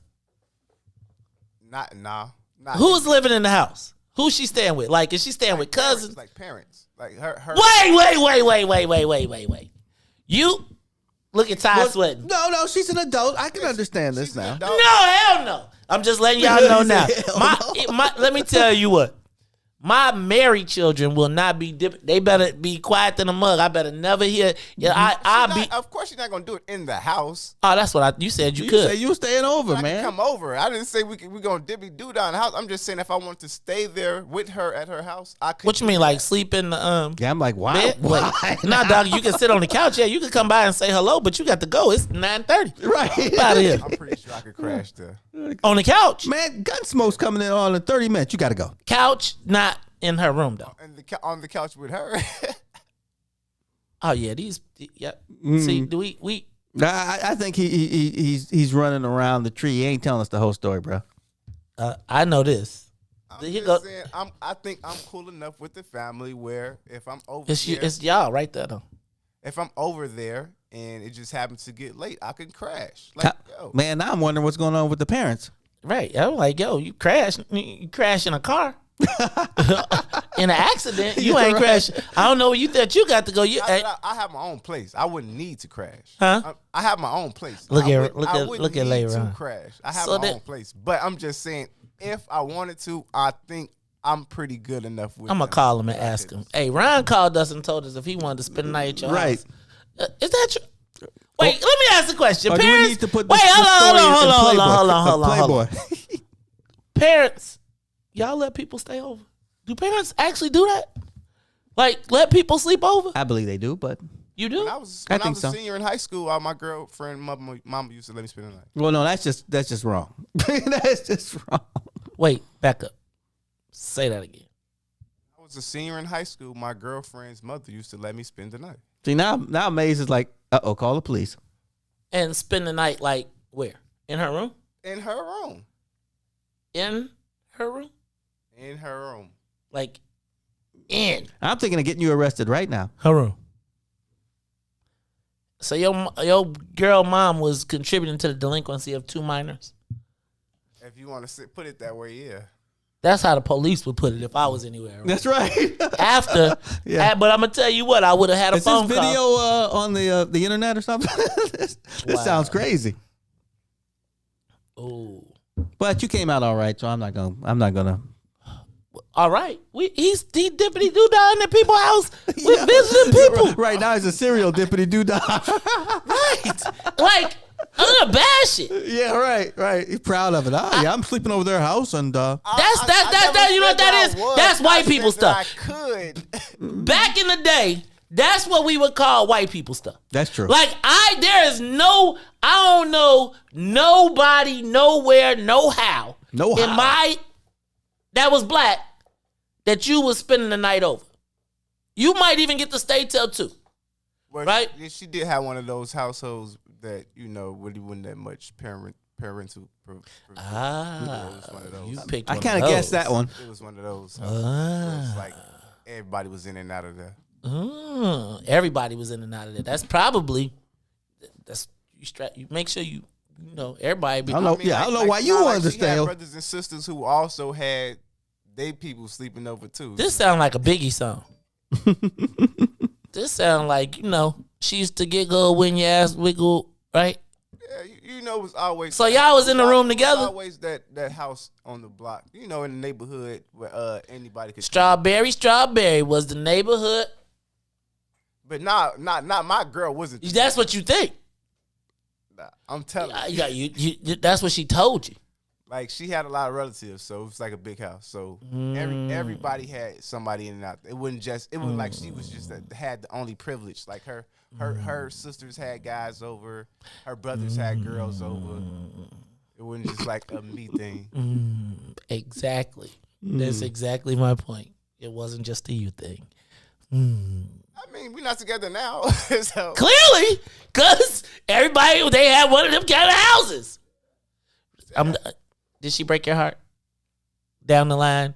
Like, did it somewhere in the mix? You was like something just ain't right. Yeah, Nah, it was me first. That's because you already knew though. You had an inkling though. You did, didn't you? No. I mean, because me messing with a girl like that, obviously, I was messing with a lot of females like that. So I was a dog at the time. Your expectations weren't high with a family the door was wide open. Right, of course. Of course not. Right. Oh my God. Yeah, this has been another Friday episode. Did I tell y'all something good? I'm gonna tell y'all something good. Dr. Sonia Escobar. Dr. Sonia Escobar. Dr. Sonia Escobar. Let me just let you say it. It just rolls off your tongue. Not like Ron's tongue. It's rolled around a lot of places. Ron's tongue, they be rolling. Dr. Sonia Escobar.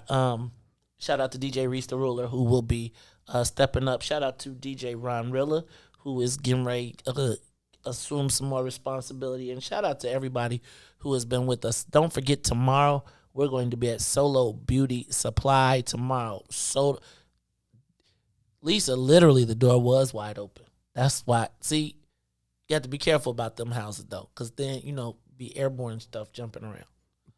Shoot, forget those. That's the 2-legged people I'm afraid of. What's the 2-legged people? Humans. Oh wow. When the door's open too much, shoot, who knows who coming in and out? Todd. This is from the guy who told us the shower story last week. I won that battle, thank you. No, Todd. Hands raised for everybody who thinks Todd won the battle last week. Todd, hey man, if I lost that if battle, it was comedy, if I lost that battle, I would not be this happy, and I probably wouldn't be. No, you might. Oh my God. Okay. Let's do this. This is the Maze Jackson Show. I am your host, Maze Jackson. I don't know. There's nothing on this paper that we did. There's nothing. We did go through the headlines. We really did. I spent the rest of the look. We did this part right here. We didn't do the social media question of the day because I wanted to know how important is Lollapalooza to Chicago. We were supposed to talk about CPS mask mandate. Then we were going to talk about the strike force that was deployed. Then we were going to talk about Dr. Dre, but then we did talk about Dr. Dre. We talked about Dr. And Dre. that's how we got here. And we barely did tell me something good, but it is Friday. So I just want to tell y'all, it's been a great time watching and hanging out with you. You have been watching the Maze Jackson Show. Plus, a little every, Lisa, by the time this story is over, by the time the Todd story is over, I think we're going to have a different outcome. It's like he leaks a little bit every week, and it's like a little bit more come out. But for Maze and Sonia and Ruthie and Todd, for DJ Laucn, who filled in admirably, who does not have to work for the bigs because they just canceled, so you can go home, right? Because I know you was thinking, dang, I got 2 hours. That mean we could go a whole nother hour. Nah, Todd, that mean you got to go see the mayor. I got to go see the man. See the man sitting next to the man. Meanwhile, you know what? I think that's it. So for Maze and Sonia and Ruthie and Todd, we could talk about the strike force next week because they still gonna be here. Rest in peace, empower Commissioner Shaw, Mayor Shaw, Alderman Shaw,